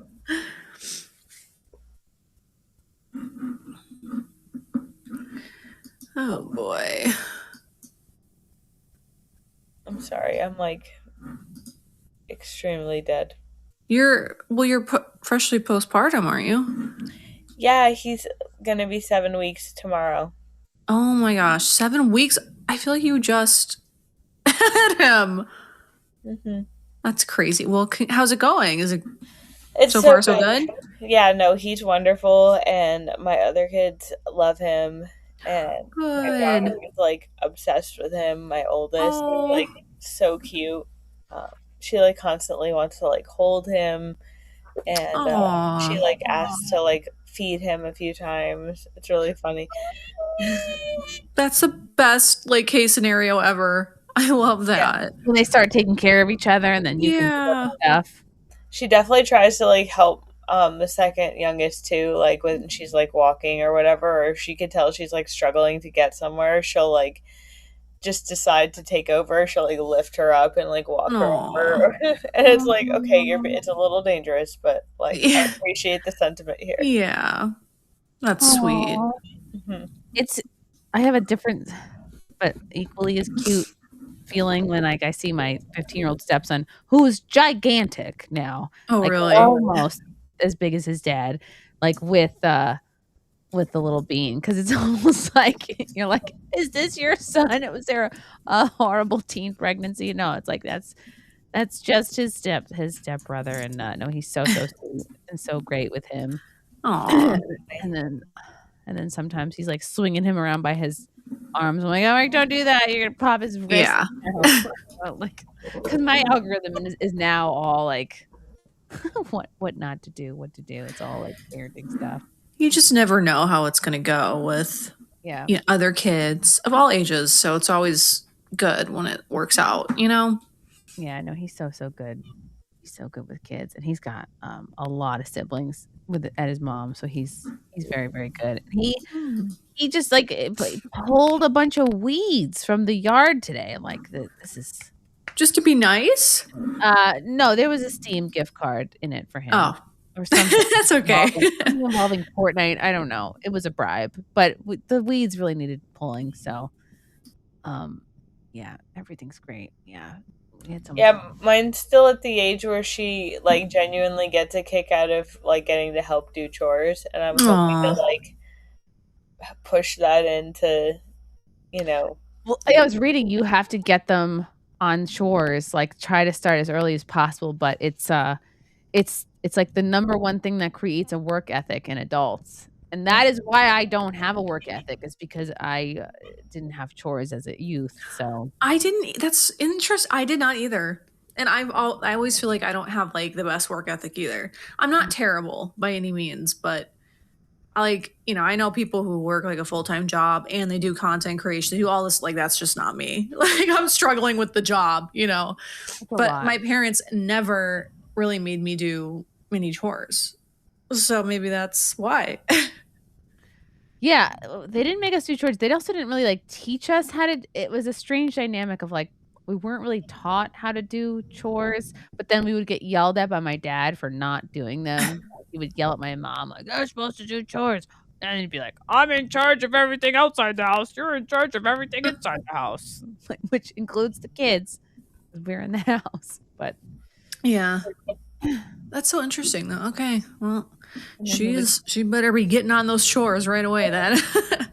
I'm trying to teach. Yeah, I'm almost at the point where I'm going to get the bean like a mini mop, like that he can squirt out, and like so cute. And Frank's going to be like, he's going to be gay if he mops the floor. Don't get him a toy vacuum. He's going to be gay. Honestly, I just started with like cleaning up the area that they've played in before they go on to do anything else. Yeah. Or before they go to bed. And that's like a really good place to start. And then like Aria started like wanting to like do cooking stuff with me. Or other like minor cleaning things. So I'll be like moving things around or dusting or something, and she'll like want to hang out. Yeah. It's true. I have to keep you have to keep reminding yourself, and you won't be at this place for a while, Cherry, but show them everything, explain everything to them. Yeah. The best thing you'll ever get, as soon as she can stand, buy her one of these little towers. We call it his tower, and it's just a little bit of steps that are surrounded by. It's like an enclosed, basically step stool. Oh, okay. Tower. We've used this thing all day, every day. You're gonna get so much use out of it, and it's so that they can be on the same level as you to bake or do anything really, or just so they can see what you're cooking. I have it pulled away from the heat, obviously, but so he can be up high and see what's going on, and then you'll use little step stools to get up to the sink. And I was just thinking the other day, I was talking to my husband about this. I was with my dad, and we were ordering stuff online for the baby, and it was just I don't know, it just hit me. I'm I think just like my dad. My dad, he's very smart, successful businessman. It's a good thing that I think like him. But I think a lot of it is just because he would always walk me through how he did things, why he did them, the way he did them, whatever. He would walk me through problem solving, stuff like that. Oh, that's so important. Yeah. So I really want to make sure that we do that, because my husband's he's a freak genius. He's really, really smart. And I don't think I'm an idiot, but I'm not quite as smart as him, but I'm you need to tell her how you do everything, why you do it the way you do it. Cause if she thinks like you, then we'll be okay. Also, you have to do it too, because you're both. Oh, for sure.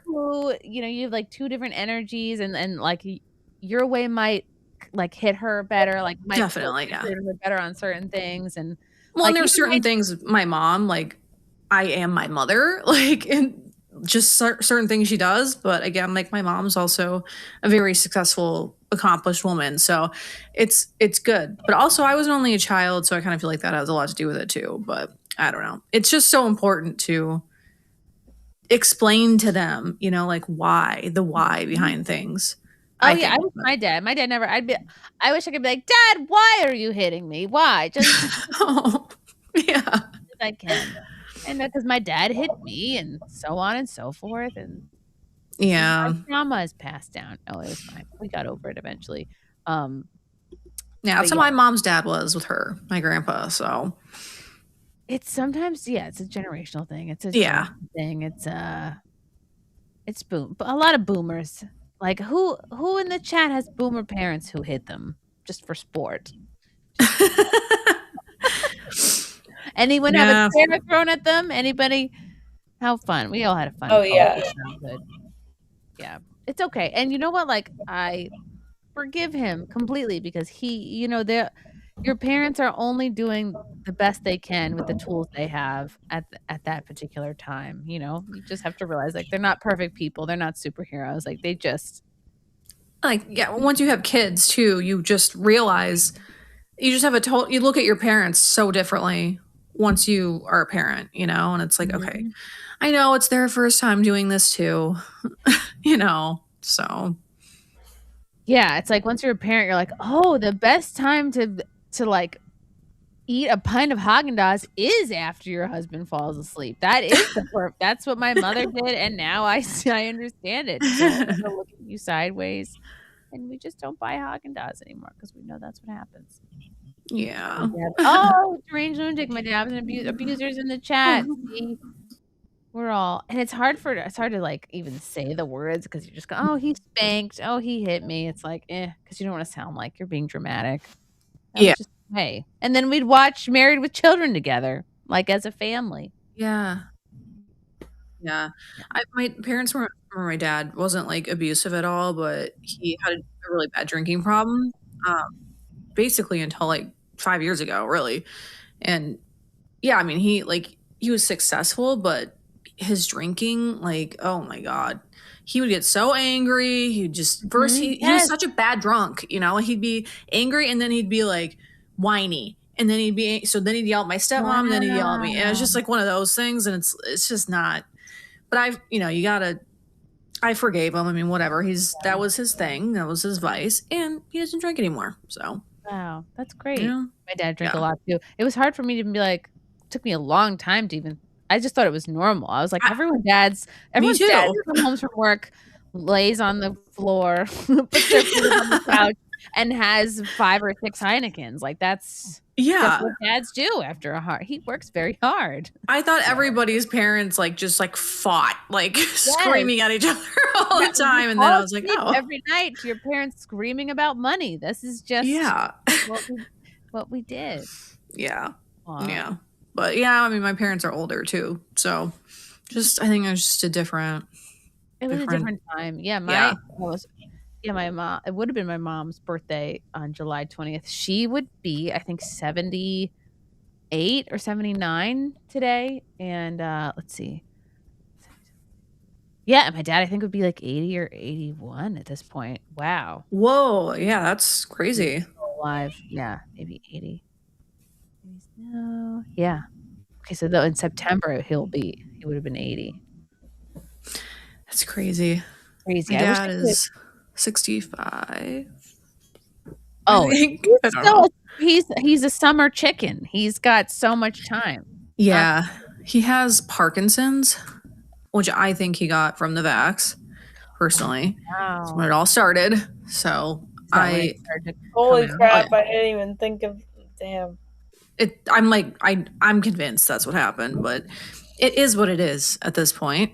So all you can do is manage it, but it's okay like the first 5-10 years, but then the problem is it's just a really bad like way to go out, and like inevitably you will go out from it. So that will be hard, but for now he's okay. It's so hard. It's like there are so many bad ways to go too. Like my mom had brain cancer. That is so awful. My dad's mom had pancreatic cancer. Yeah. Also so awful. My stepmom has pancreatic. She doesn't have cancer yet, but she has pancreatitis. Yeah. And it's like everyone in her family's had the cancer. So, and it's so brutal. Cancer in general, like, it's so hard to watch somebody go through that. Yeah. I just want to eat tubes of ivermectin and just try not to get it. Or whatever the kids are doing today. Start vaxxing or whatever. Yeah. Oh my gosh. Yeah. Okay, guys. We'll talk about something a little more fun. Yeah, what do you mean? You guys don't want to hear about my dad's Parkinson's? Bigot. He really knows how is this. He knows how to shake things up. I forgot to send the link to Frankie McDonald. Frankie, I know it's late wherever you are in Canada. All right, I'm sending it to you right now. If you're awake, if you're not doing anything, here's the link. Oh, Frankie. No pressure. I'm sorry it's late. Okay. And then I see the DMs from Kim. Just let me in. What's wrong with you? See, a lot of people in the chat. At least she asked for permission and consent. You got to give her that. Aww. Hi, husband. Hi, father of 4. Hello. Yeah, I'm breeding a little Aryan militia over here. It's wonderful. How's it going? You look like you could be maybe an Owen Schroyer backup dancer. Fuck you. The fuck? Have you seen him lately? It looks like he got. Now, I mean, back in his heyday. Well, no, I met Owen once in DC, and he's like 5'4", so I don't think he'd want me standing anywhere near him. Oh, taller than 5'4". Oh, I don't know if everyone didn't know that. He's a tiny fucking guy. He's little. Really? I've met him a bunch of times. I don't think he's. Well, I'm real short, but I don't. Maybe he's like 5'6". If I have to look down to look you in the eyes, you're a little guy. I'm sorry. No. I didn't think he was short, but I'm not a tall, so. I'm not a tall. Now we're our own category. Tall. If I wasn't advocating for repealing the Civil Rights Act in total, I'd want it to include things like blue-eyed. Is there discriminatory against tall people with blue eyes here? What's going on? Yes, Make it further subcategories. Split that pie slice. What's the hardest thing about being a dad of 4 and he's gone? What's the hard thing about it? Yeah. Well, the person I was before I had children is dead, and he can never come back. So essentially, the hard part is just adapting to realizing that every decision I make impacts my kids, not just in how they watch me perform the actions, but every repetitious action that I perform in regard to them. I have to lift every day. I have to walk. I have to clean. I have to cook. I have to clean up after myself. It better than having a nagging wife. Have kids. Because if you make them, not necessarily that she's even the most nagging person ever. We get along very well, but like it's easier for me to remember to put my socks in the hamper or put my shoes back on the rack, because if I don't, then my children will act as I do. And I picked up horrible habits from my father. I hesitate to call him a dad. My father taught me bad habits, and my mom didn't stick around, so I had to like learn on my own. And I think the best part, not the hardest part, but the best part about being a father of four is all the times in my life where I'd wished I'd had like a dad there. They get to have that, and I get to be a part of it, like for the first time with them, like having like father kid activities. So it's like it's gonna suck watching them grow up and become their own people, but only because that means Aw. I don't get to like watch over them all the time and make sure they're okay. But what I'm really gonna enjoy is watching people get like be capable of taking on the world one bite at a time with like confidence, being built from like a good foundation. It's like I was the first Napier to graduate high school in this country, and my kids, like they're gonna have no connection to that kind of world, that kind of lifestyle whatsoever. We have a house, like we have things I never thought I thought I'd be dead by 26. What the fuck did I care? But yeah, now I have to live forever now, and that's it. Just changes everything. You have I to don't know if upload that's your good or bad or consciousness funny into or negative. Neuralink. Yes. Right. All right, I'm going to bed. My magnesium's kicking in. I feel all doped up, so I'm out. Hi, Dad. Good job. Good answer. No, I'll just That was a good answer. accommodate.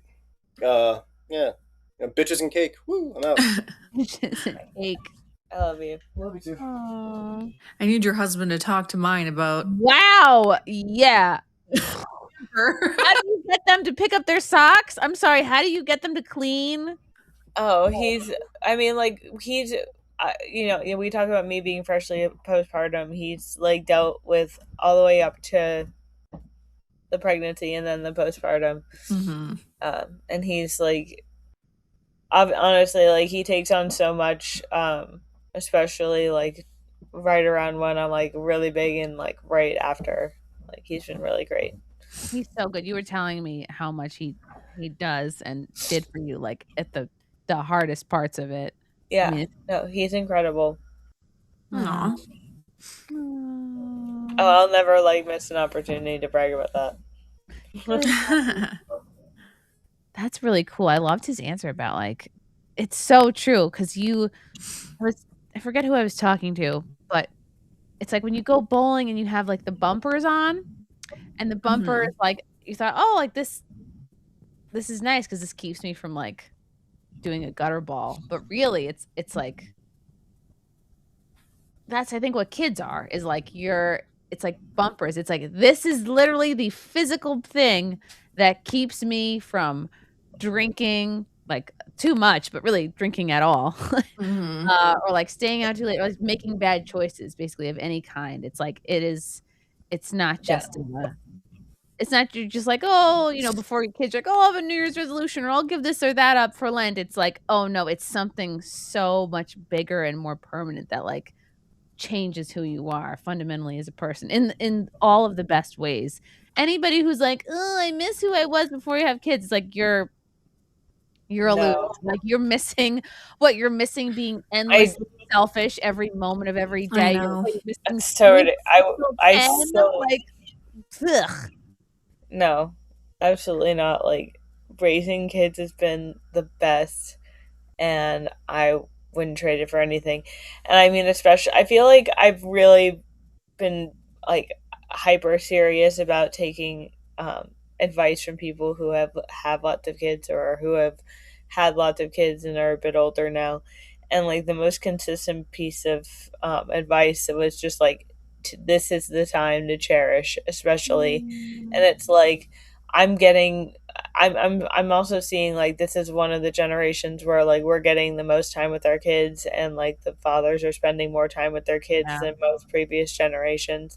And I think that like that has the potential to do something so radically cool for the future generations and like raising families and stuff. And I can't help but be excited about that. And like, I already see, like I said, I see it in my daughter. Like, she already loves, like, helping take care of the kids. She loves, like, being the big sister and doing the extra chores because she gets, That's she what just gets chores. kicked out. Yeah, that's the point of chores. Is they make kids feel important. Mm-hmm.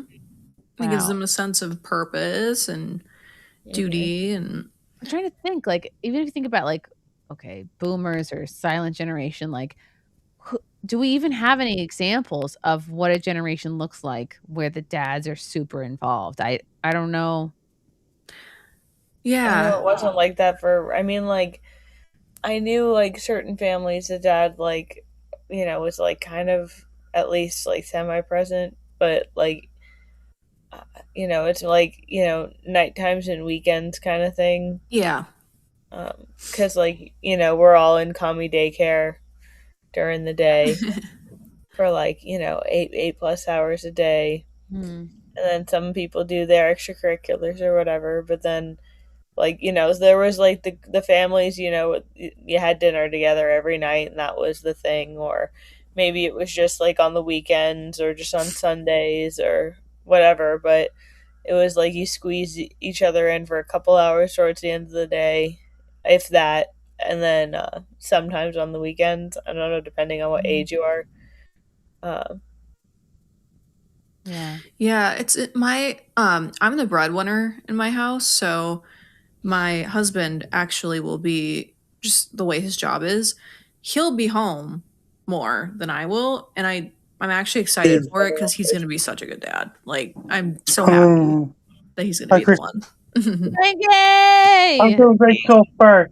That means I was late because you had a lot of boring topics to do earlier. Things are great so far.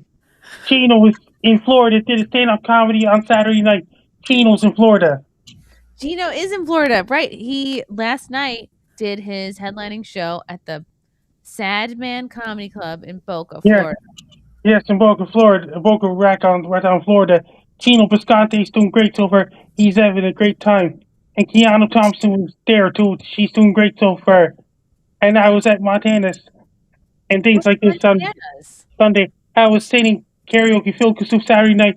We didn't start to fire peaches on Tom Petty Free Fallin'. That's your favorite, isn't it? Yes, things are great so far. Do you always sing them in the same order? Yes, things are great so far. I was singing Peaches first, and we didn't start to fire in Tom Petty on Saturday night fast. And I had a great time. And I had a great time with the Rib Fest on July 17th, July 18th. It went great so far. I'm having a great night. And things are going well so far. Chino Bisconte was way down Florida. He did stand-up comedy. He did. Do you remember how many ribs you ate at the Rib Fest? Quite a bit of ribs. And I had sausages and burgers. You didn't count them?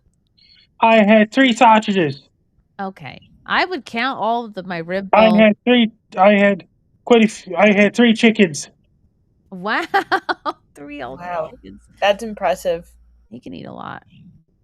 Things are great so far at the Rib Fest, and I was walking around the Rib Fest. It was great so far.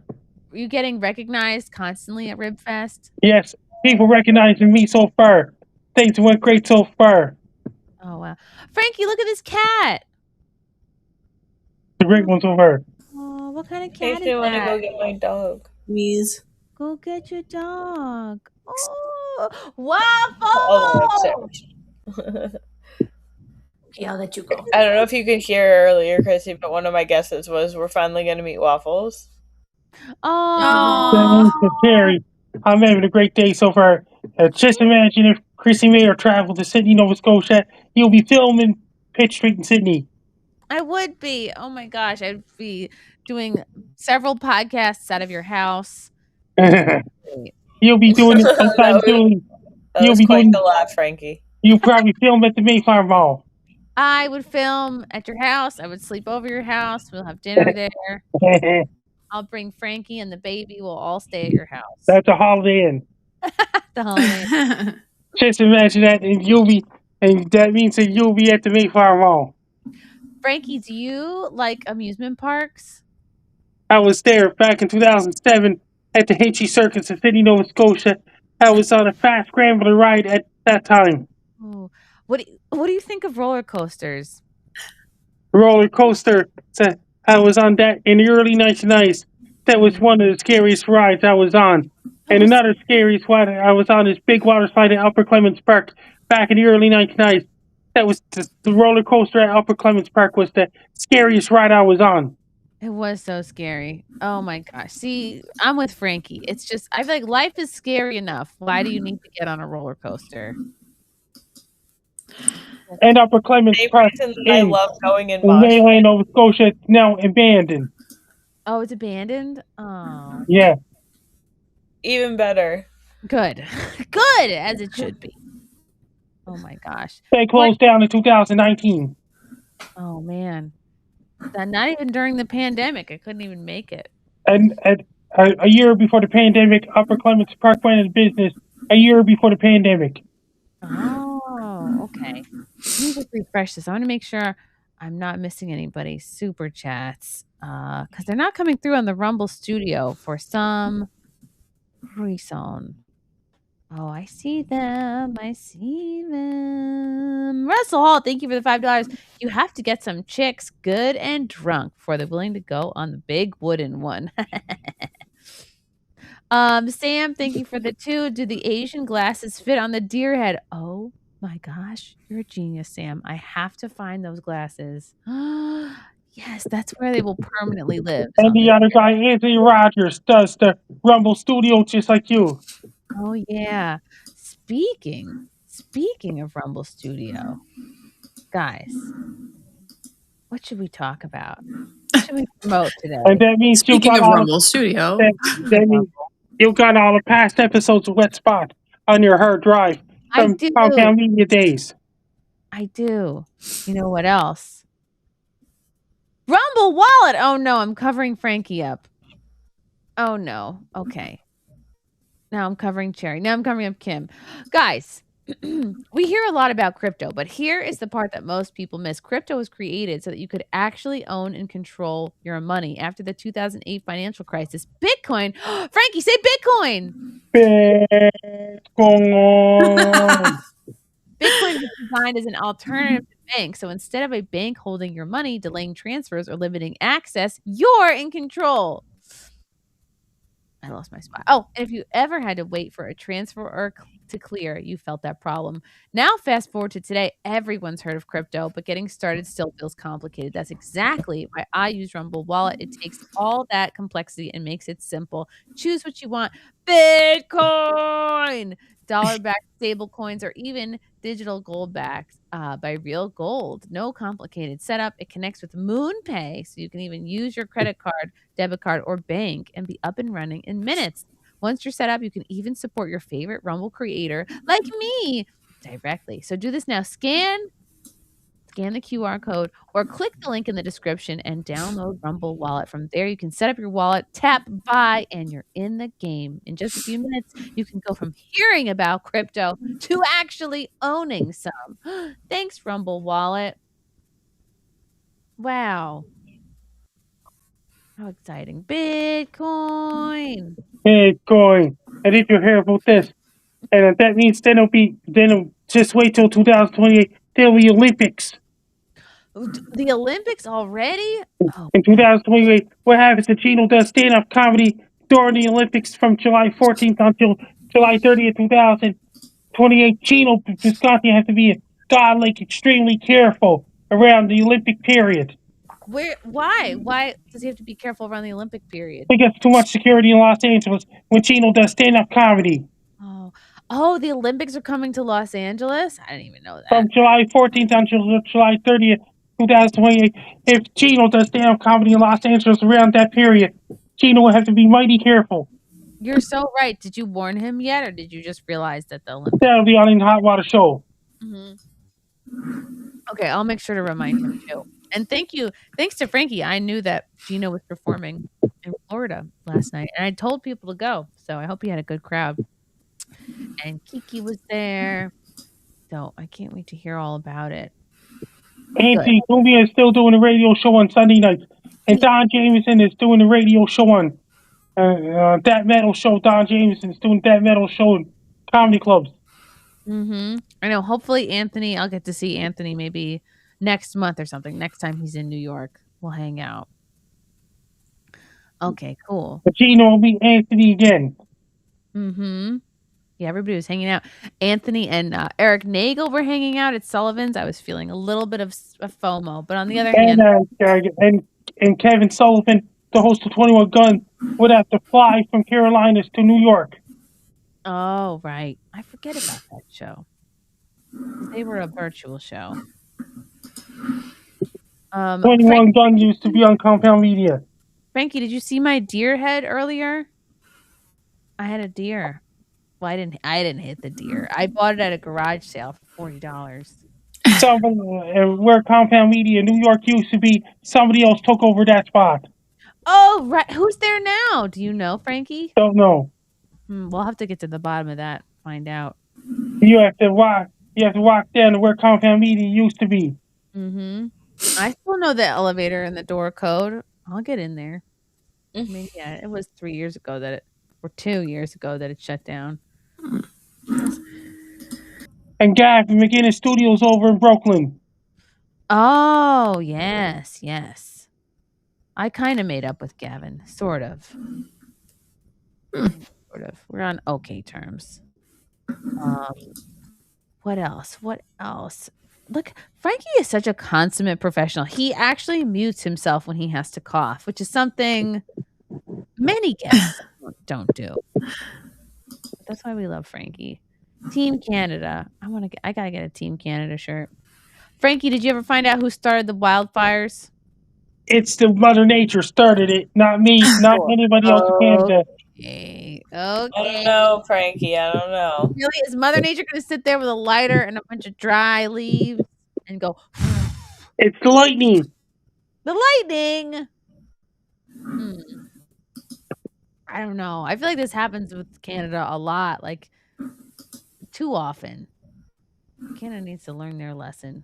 No, it's like they can't keep doing this to us. Like, what do you?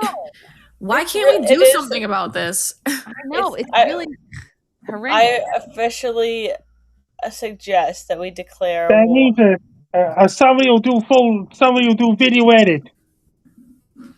Yeah, it's not okay because I had to stay inside with the bean. Like, I don't know. It felt like a week. Yeah, I was pregnant. Like, and I'm thinking, like, wait, there's like a lot of pregnant women just out in this smoke right now. Like, what? You have to get in. You have to be old people. Like, that's not right. Old people, less important than pregnant women, but that's old people. Old people too. Wow. Oh my gosh. It's nerve-wracking. But hopefully Canada, you guys figure your shit out. Then they got Mexican firefighters going to put out fires in Canada. Yeah, there's nothing that Mexicans can't do. They're really superheroes. Oh, and thank you, Sam, for sending me the member chats. Thank you, Sam Peabody. Oktoberfest is just over 2 months away. Please tell me Frankie will fit in the lederhosen by then. I hope you put him in it when you go to Nadine's. All right, I'm gonna put him in it tomorrow. See how it fits him. He's not gonna want to get in it, but I'm gonna just force him. And Viking, thank you for the member chat. Oh dear, you're fawning over it. Very good. You guys are great. Poor Kim, you look like you're about to fall over. I know. You're about to fall asleep. Only a little. I'm mostly just checking on this little one because I can't believe he's still so soundly sleeping. Oh, good job. Aww. Wow. I don't know if any of you will have this answer, but I'm at the point where I'm like about to I'm asking Grok, like, not that I want my 2-year-old to stop nursing, but like it's a lot. It's a lot still. Oh my gosh, you're still nursing or breastfeeding? He has like molar teeth. Oh yeah, it hasn't stopped. I mean, it's not like he doesn't do it for it's obviously all emotional and like. Yeah, I'm just surprised because it's a lot of work. It's exhausting. Having someone just munching on you. Yeah, like I just didn't think I'd be at over 2 years still doing this now. And on one hand, it's like I'll do anything for him, but on the other hand, it's like it's like a raccoon. Last year, Cheese and Dior went to Best Buy at the Mayflower Mall on October 18th last year. Oh, I haven't heard from Gigi, and I actually texted her the other day. I haven't heard back from her, but she's very, very busy doing a lot of sassy adult content. And she met me in person on October 17th last year. It was epic. It was epic. I know. I feel very jealous and FOMO. I know Carrie's saying wean him. I know, but I don't know what that is. I don't know what that looks like. I'm trying to figure something out where he's not miserable and doesn't hate me. And 2 years ago, Gino came to Sydney. I can't believe that was 2 years ago. Okay, yes. Okay, Cherry, you're still okay. I've traumatized Cherry by telling her I'm still breastfeeding and he's cool. No. Just because he's it's because he's teething, but also like. And Jake Hudson's doing great. He's done doing his own podcast based in Mississippi. Jake Hudson's still doing the podcast. Oh, shout out to Jake Hudson. I gotta meet that guy. I've heard so much about him. Let's see. Does anybody in the chat have any questions for Frankie? I want to make sure. Because we got to mix it up. I can't be like, although, let's see. What did you eat today, Frankie? Let's see if it's. I had a hamburger from Montana Steakhouse, and I had broccoli, carrots, and turkey and potatoes today for dinner. Very healthy. We went to Friendly. Do they have Friendlies in Canada? They don't have Friendlies in Sydney, Nova Scotia. They have Montana's. They have Eastside Mario's. They have Swiss Chalet in Sydney, Nova Scotia. And they have Boston Pizza. Okay. Friendlies is awesome. Another really great, like, nostalgic, classic, like, 90s restaurant.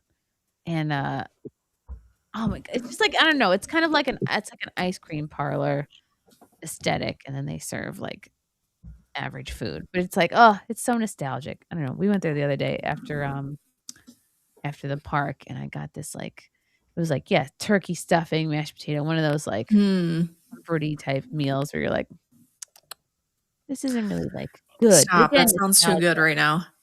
You're making me crave that. Yeah. I think you're here about this. Anthony Cumia Show is the last of the Compound Media podcast currently still running. It's true. Oh, it is. Anthony's doing great. He's got a doggy. He's crushing it over there in South Carolina. He's got a Malamar dog. I think that's called a Malamute. Never heard of it. It's like a German Shepherd, but worse. They're trained to just ruin your life if you're an intruder. Yeah. Huh. Interesting. It's like a protection dog. Malamute dog. Malamute. Yeah, Malamute. It's a large, powerful sled dog. Oh, a sled dog. Malamute. No, but it's not. This looks like a husky. Maybe it doesn't. No, chat. I'm thinking of a different dog. Is it a Malamute? Let's test Grok. Let's see if Grok knows what kind of dog does Anthony Cumia have. Oh my God. This is what I use Grok for. I asked them questions that I already know.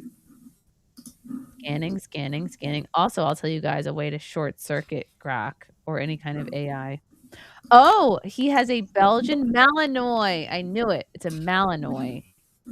I don't know what that is either. Named Dallas. Wow, look at this. He got the dog as a puppy around May of 2025 and has posted about him frequently on X and on his show. In the May 2025 episode, he introduced the puppy on air. Noted his loyalty and trainability compared to other breeds and explained the name comes from the character Dallas in the movie Alien. Oh, it's a military grade dog. Military grade dog. What a description. Yeah. Malinois.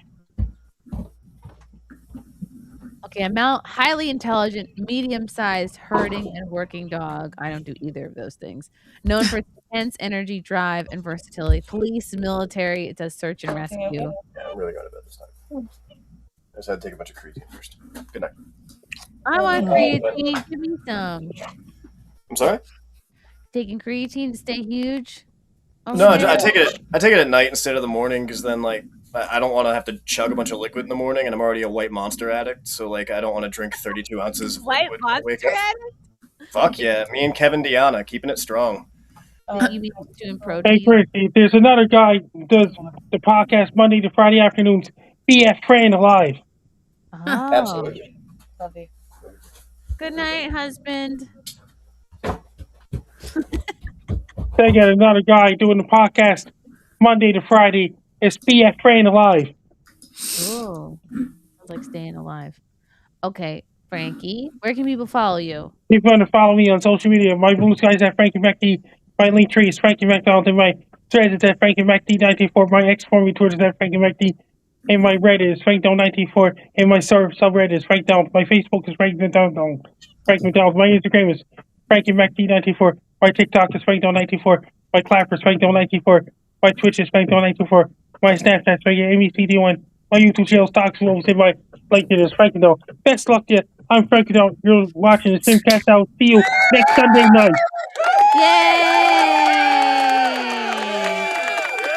Yay! Yay! I just leave it on the top of his head the whole time.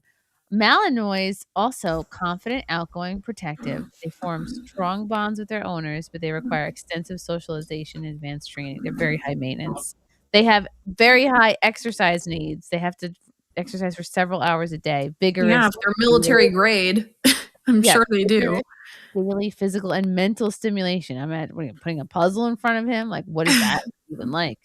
Have you guys seen those like mats that you can give dogs and cats where they have words on them?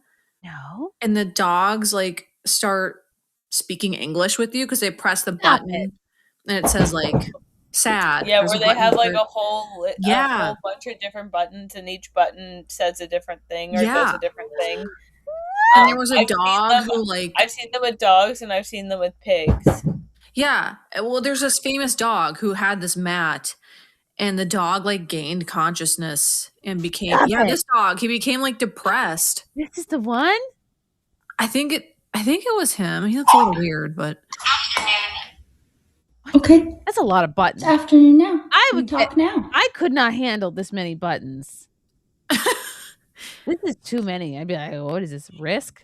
this dog can talk like through the buttons. That's crazy. What talk? What?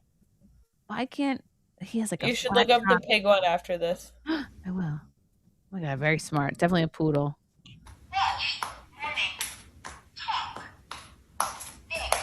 Big. Yeah. We did a lot of talking this morning. Oh, It's true. We did big talk this morning. Oh, what a cutie. Okay. It's Oh, afternoon now. We talk now. oh my goodness. Can you fix What my talk? hair? That's the buttons he's gonna push next. Like, please. Yeah, right? Yeah. No kidding. Was morning talk big? Holy shit. There was one where the dog pressed like me, dog, you, human. Stop it. Why? Like he was upset that he was a dog. Why? not a Are you human. alive? No. Copper, what is it? What a greenie. Outside pool. Outside. Outside pool. Outside pool, maybe tomorrow. Oh. Let's go in the pool. Soon. Outside pool soon. Outside pool later. Soon. Let's go soon. Outside pool later. Outside pool. Later. Outside pool later. Not soon. Oh, Later. look at Look the face.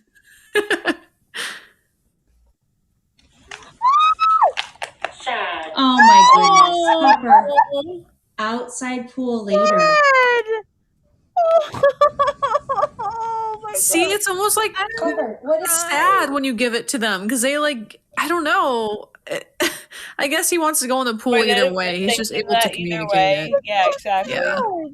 He hit the sad button. I know. I would. Oh my gosh! The one for the pig. It's like asking for vegetables, and when the guy keeps saying no, the pig keeps hitting the button that says abuse, abuse. Stop it! That's so funny. Yep, that one. That's the pig. Fruit, please. Merlin, you're on a diet, remember? No. Abuse! Abuse! What? Merlin, I'm sorry, buddy, but you haven't gotten any exercise. You're on a diet, buddy. I'm mad. He's using his nose. I'm mad. I'm mad. Oh my god. That was actually crazy. I can't believe I. If a pig that size is saying I'm mad, like I'm mad. I'm gonna get out of the room. Abuse. That pig could like suffocate you in your sleep. Dude. I got that. Merlin, you're so smart, buddy. You can have an ice cube. Oh, an ice cube. An ice cube as a reward? Like, what? Give me an Uncrustable. What do we flavor it? Like, you flavor the ice. Yeah, we should put a little bit of like apple juice. Yeah. What do you want? Fruit, please. Merlin, please. You're on a diet, remember? No. So I love how he's using his little snout. Abuse! Wait, hold on. You give the pig an abuse button. Right? Yeah. That's on you.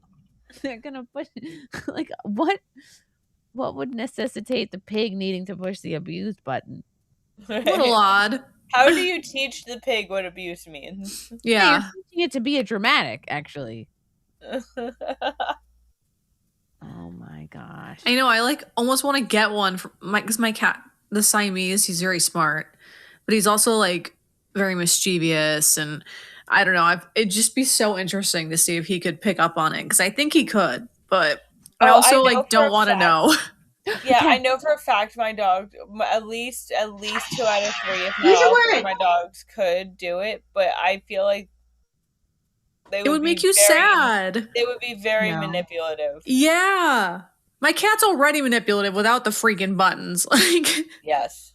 Facts. This is a lot of buttons. And like think about how much time you have to invest. Like you've already trained this animal. Now you have to teach them how to use the buttons. You gotta sit around and wait for them to communicate with you.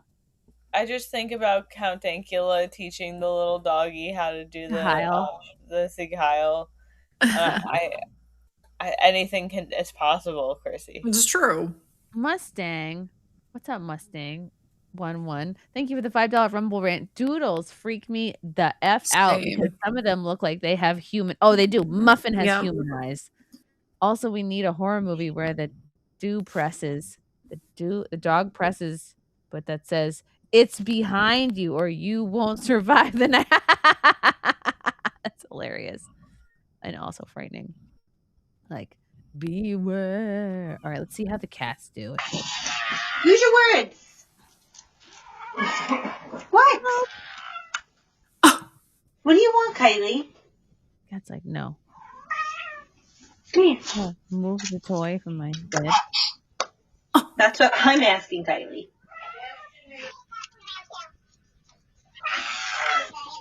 Meow. Mom. Use your words, Kylie.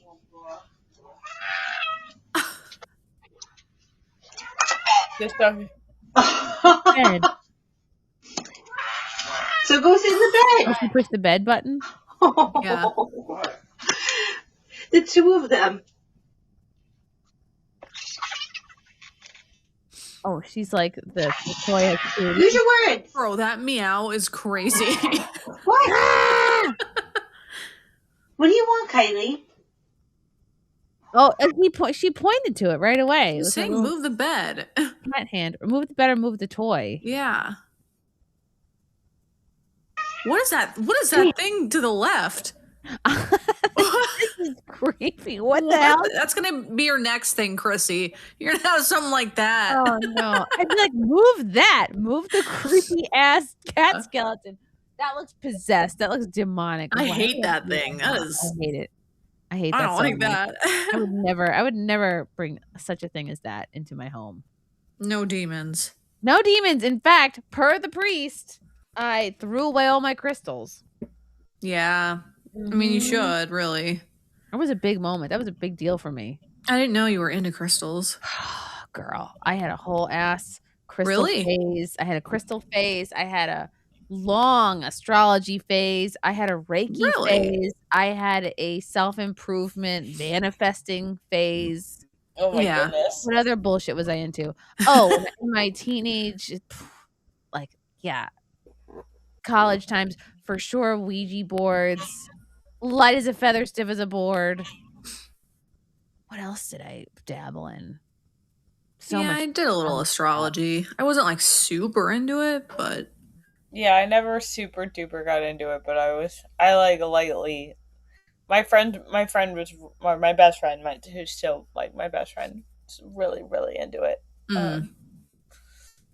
And honestly, I'm saying I always thought astrology was so fun, and I was pretty much into it. Yeah, I had a decent amount of like books, like the birthday book. Oh, you get into it. Like you meet somebody new, it'd be the first thing you'd look into about that person. Or like if I were still into it, I would be all about reading it about my kid now. I'd be like, let me squeeze out I definitely read it about my kids, but that was just out of like morbid curiosity. Yeah, I would be. I definitely don't. I don't even remember if you asked me, but like now that I'm not, it does feel like such a weight has been lifted because it's like when you give something like that power over your day, or it's like power over like either what kind of person they're gonna be or what kind of person you are, or like it's an outside, it's something other than God, like telling you it's a false idol, right? Right. So if you happen to have crystals in your house, like you're interested in them from like, I don't know, a geological standpoint, or this is a paperweight or whatever, I think that's fine. But if you buy them under the premise of like, these are going to give me some kind of a power, or I'm getting this because I want more feeling in my life, then that's bad. Then you need to chuck them. You don't want to DFI a rock. Right. DFI a rock. That's a good way to put it. Even though it's like, interesting. I didn't know you ever had a phase. I would go. Well, that's good that you got rid of it. I was working in the city for so long, and you're walking all day everywhere. So you're walking past all these crystal stores. Oh yeah. Oh, you're like, I have an hour to kill. I yeah. could get a palm reading, or and then you go in these crystal stores, and they go, you're supposed to buy whatever one that you're feeling called to. Right. Like perfect for them. It's like, oh, I guess I have to buy something because right. Picking up all the rocks. Like, which one is calling to me? What do I need? Oh, rhodonite. Oh, this is lapis lazuli. Oh, I need this. I need that. And then you're like $100 later, you got a fucking pocket full of nothing. Yeah, I got rid of like all my. I mostly had like jewelry and stuff that would say like Gemini or whatever. Yeah. I try not to like wear that stuff anymore, just because I feel like I shouldn't. But I was like a little into it maybe like in college, but I have all the astrological signs tattooed on my fingers. Oh, really? But I literally only did that because I was living in like the Mexican ghetto in been there in LA, and I didn't want to get jumped, and I was the only white girl for like miles in any direction. So I went into the tattoo shop and I was like, I need tattoos on my hands, because like I knew they're still like there, but they're wow, really? So wait, the hand ones in your hands were gonna keep you from getting jumped?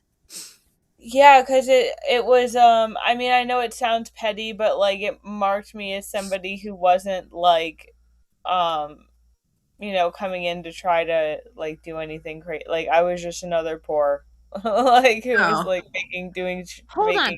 What about Sharpie? What about a Sharpie on your hand? No, well, I mean, it was for the best, because I actually ended up when I was talking to the guy giving me the tattoos or whatever, I explained to him that I'd always wanted to get into tattooing, and he gave me my first apprenticeship tattooing. So that was really cool. Wow. And it was like a really cool little shop because it was just me, this guy, and one other person. So it was like a really small shop. So it was frequent that like I would just either be helping with the shop or whatever, and then one of them would have the availability to just like show me how to do whatever. So that was a lot of fun. And like I said, I can cover them up pretty easily, and I don't think getting rid of them is going to be hard. There's already significant fading on a lot of them. And I got them in kind of like a light, like a medium toned blue. So like again, like putting cover up on them is really easy and stuff like that. But yeah, no, I'm serious. Like it really did change how people in the neighborhood looked at me because it was like I don't know how to explain it, but it was like, no, I'm cool. Like You wanted to look like, look, I'm on drugs too. Yeah. yeah, I mean, I don't know. I was smoking a lot of weed, I guess, but I just didn't want to.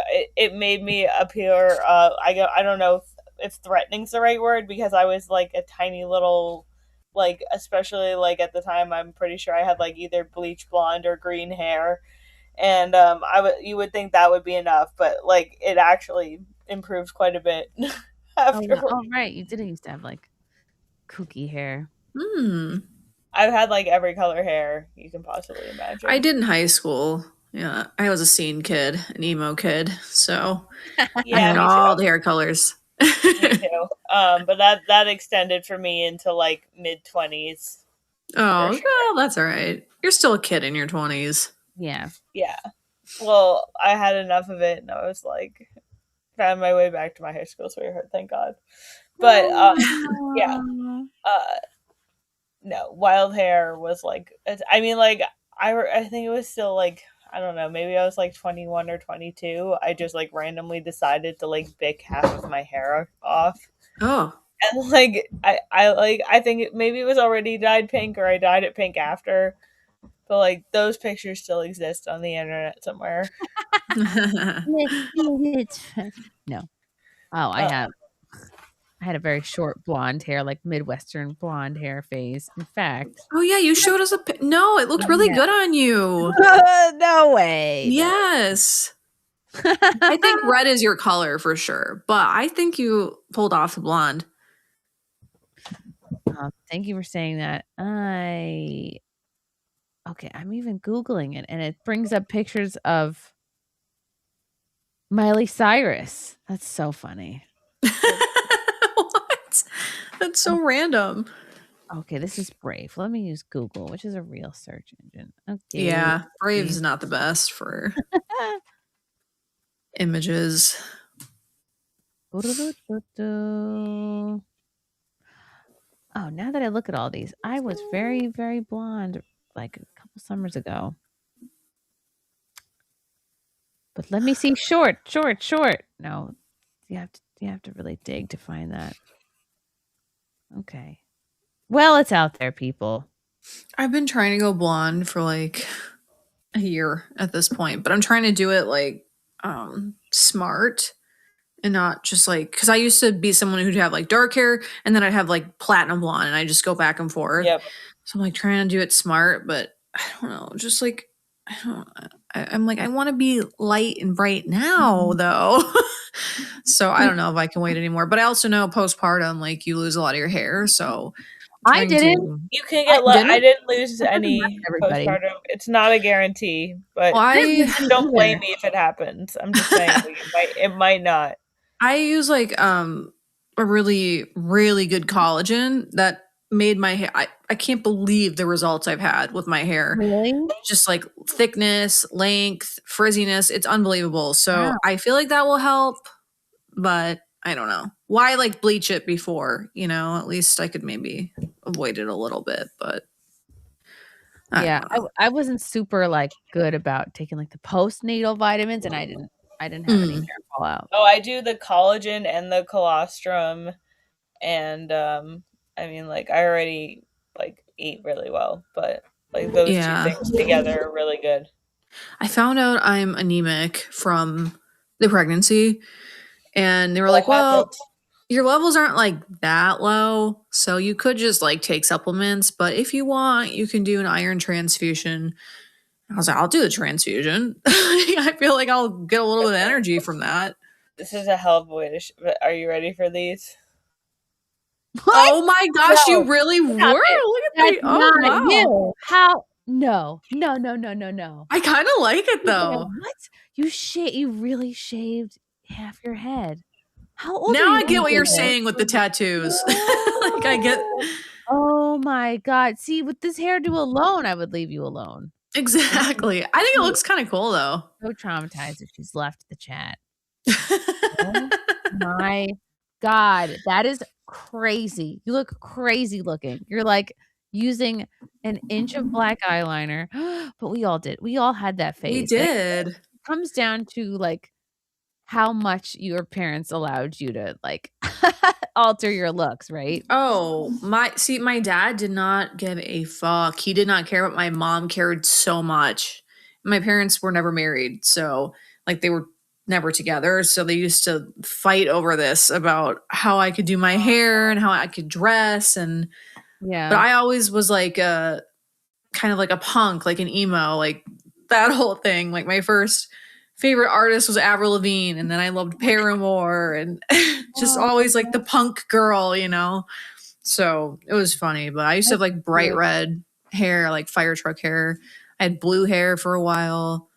Oh, and I used to do the eyeliner, like the thick eyeliner and all that. I only could express myself with like colored mascara, and then I would get colored mascara like in my hair. That's like, my parents would have never given me money to like dye my hair a cool color. I think. Oh, I did it myself. It looked terrible because I would do it myself. But I bought Manic Panic from a store, but I was like too scared to do it. It's like not the best hair dye, but it again, like this is what you do when you're a teenager. Mm-hmm. The kids these days, like they don't understand. They're not having emo phases. There was a really cool store in town where I grew up. They had like, it was like a combination of like, they sold like weed paraphernalia, like little bowls, which I thought was like, oh, this is really scandalous. And also like a lot of Gen X music, like CDs. A lot of like Grateful Dead Bear, like decorations. Yep. God, what was the name of that? Now it's gonna bother me. I have to look it up. What was that store near Reno's in Rockville Center? And there's a million spelling errors. What the hell was it called? No, it was not. I'm a quarter Mexican, Michael. My dad's half Mexican and half Danish. Rockville. Oh man, I'll say music store in Rockville Center. There's no way. They closed down so long ago. No. All right. Well, that's what I'm going to be doing for the next. Figure out what the hell the name of the store was. I have to contact everybody from high school. It was next to Gino's Pizzeria. I'll figure it out. Yeah, that's funny. That's where I got the Manic Panic from. Man, those were the days when you just dye your hair. It's like, oh, it's Wednesday night. I don't have anything going on. I'll get on MySpace and message I'll change my layout on MySpace and then I'll dye my hair. I want to change my top 8. No, they're okay. I think I'll drop one person though, so that I'm sending a message. Man, I miss MySpace. That was such a different. It was better. It was such low stakes. It was not something you felt like you had to check so often. No, it was so different. It was like you could actually connect with people and you got to like express yourself more. Like I feel like the internet now is now I like dread the internet. It's not even fun. Like it used to be fun. Like people used to engage with your stuff and like I don't know, now it's just background color and a different song. Yeah. Exactly. Yeah. Like you got to tell so much about yourself, like just through your profile, and you could learn so much about other people. It was just different, more fun and lower stakes, and you couldn't get like I don't know fired from a job for like exactly wrong person, for example, or saying the N-word. We don't know where Kim went. Kim, I think, may have fallen asleep. She looked very tired. Yeah. She was up Well, longer she's than probably. Oh, she's waiting in the back. I'm the idiot. That's not what I'm hearing. Chrissy. Stupid. I'm like making excuses for her. I'm like, she fell asleep. I wouldn't blame her if she did. Kim, we are wrapping it up anyway. You poor thing. You gotta get some sleeps. Hi, Lol. She's in the back going, you're still retarded. Oh, Kimmy Poo. If you want to come back in and tell people where to find you. If not, shoot. Let me see if I remember her. Where to follow Kim. Warpaint, I think it's her channel. Oh, I should know. Oh, I just thought it was Kim. I don't know. I know you're on X, but what? Wait, what's your show called? Is it Warpaint? Yeah, my show's called Warpaint. You're right. Yes. Hey, you got it. You did. It's the least. It's the least I could possibly do is remember your show. Kimmy Poo, where can people find you? Just follow all updates on my X at Culture Culture and check out for new articles posted by me and my contributors over at leftover.news. Hooray! And Yay. Cherry, where can people follow you? You can find me on TikTok, X, and YouTube. Somebody messaged me the other day and they were like, when are you going to post another YouTube video? It's been like months. After I give birth, okay? Yeah. After I give birth. Right? Pregnant. Especially towards the end of pregnancy, you get all of the passes. It's just like, there's a lot going on, but you can follow me. You're out of breath constantly. You're bumping into everything. I know. It's just hard, okay? But yeah, you Spontaneous can follow me on any of napping. those. When does it start feeling really hard at like Kim? Is it 7 months or? I don't know. For me, it's closer to 8. It's when it really really it's whenever the waddle kicks in. Yeah. Yeah, that's where I'm at. Like, there's no walking normal. There's no doing anything normal. It's just like sumo squats and waddling is really like and like rolling so that you can get out of bed. Yeah. I feel like I'm rolling off the couch. I'm rolling off everything. That's really funny. Oh, I missed this message from Colton Musgrove. Thank you for the Rumble rant. You 3 prove that not all. Oh, I thought this was going to be an insult. All right, let me read this differently. This is actually a compliment. Thank you, Colton. You 3 prove not all millennial white women are ruining this country. Oh, thank you, Colton. I'm trying. I thought you were coming here to tell us that we were. What a sexist presumption of you, Chrissy. Well, my guard is up. I'm always prepared for insults. I know, you're like this constantly. That's what I mean with the internet these days. You're just like, what? Yeah. I'm ready to be like, what? I have to, someone's out to insult me or throw a bunch of emojis in the chat. Oh. They're still doing that, Kim. Ooh. How about a quick word from Chicago State Company? Yeah, why not? Freedom. Oh, no, never mind. U.S. Patriot Firearms. That's good too. Freedom and safety are often seen as going hand in hand with responsibility and proper preparation. Being a responsible owner involves a commitment to being well-trained, knowledgeable, and equipped with reliable safety gear, protecting a household or apartment or, the basement of your parents' house. No judges. It requires a focus of safety protocols, secure storage, and a deep understanding of local regulations. Professional training is a cornerstone of safe ownership. Comprehensive resources and expert-led courses help individuals develop the necessary skills to handle equipment safely and effectively. Whether the focus is on home defense or personal safety, or maybe you're Diddy in solitary confinement where you can't do anything. You're at the mercy of the system. Personalized education tailored to specific needs ensures that safety standards are met. Joining a community that values ongoing education and rigorous safety practices is a proactive step towards responsible citizenship. Thanks, U.S. Patriot Firearms. Yay. Wow. How fun. We did it, guys. What a fun show. Thank you, Kim, for staying awake. Thank you. Yeah. I'm sorry. It was rough towards the end, but we made it through. And thank you, Ron Coleman. Oh my gosh, Ron Coleman. Ron Coleman Coleman was the surprise of the night. What a random first time to be on a live stream with him. Mm-hmm. Although, of course, I should have expected. He's so fun. We'll have to have him back. It's the best. Everyone, go make a baby tonight. Can I have a break? Can I have a little break? Yeah, No. Kim gets a break. Kim gets a break. Damn, Chrissy. Not Kim. Kim is exempt. She's done 4. One just came out of her. Pause and regroup. So, are you listening, Kim's husband? Okay.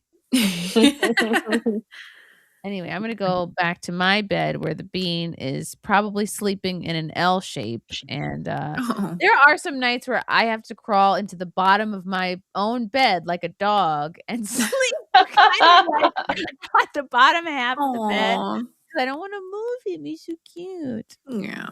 Those are the days you'll miss, you know. Yeah. Or I'll just sleep on his little toddler bed on the floor. It's fun. Like a dog. Like a dog. Exactly. First, you got to get him a mat with words. Let's get him abuse. Snack. Abuse. Abuse. Oh my god. I should get him one of those. That's a good idea. The gears are turning. What a fun show. Thank you guys so much for watching. We love you, chat. Thank you, simps, simpettes, simpies, simpletons, simpers. Yeah, have an awesome week, everybody, and we'll see everybody next time. Bye.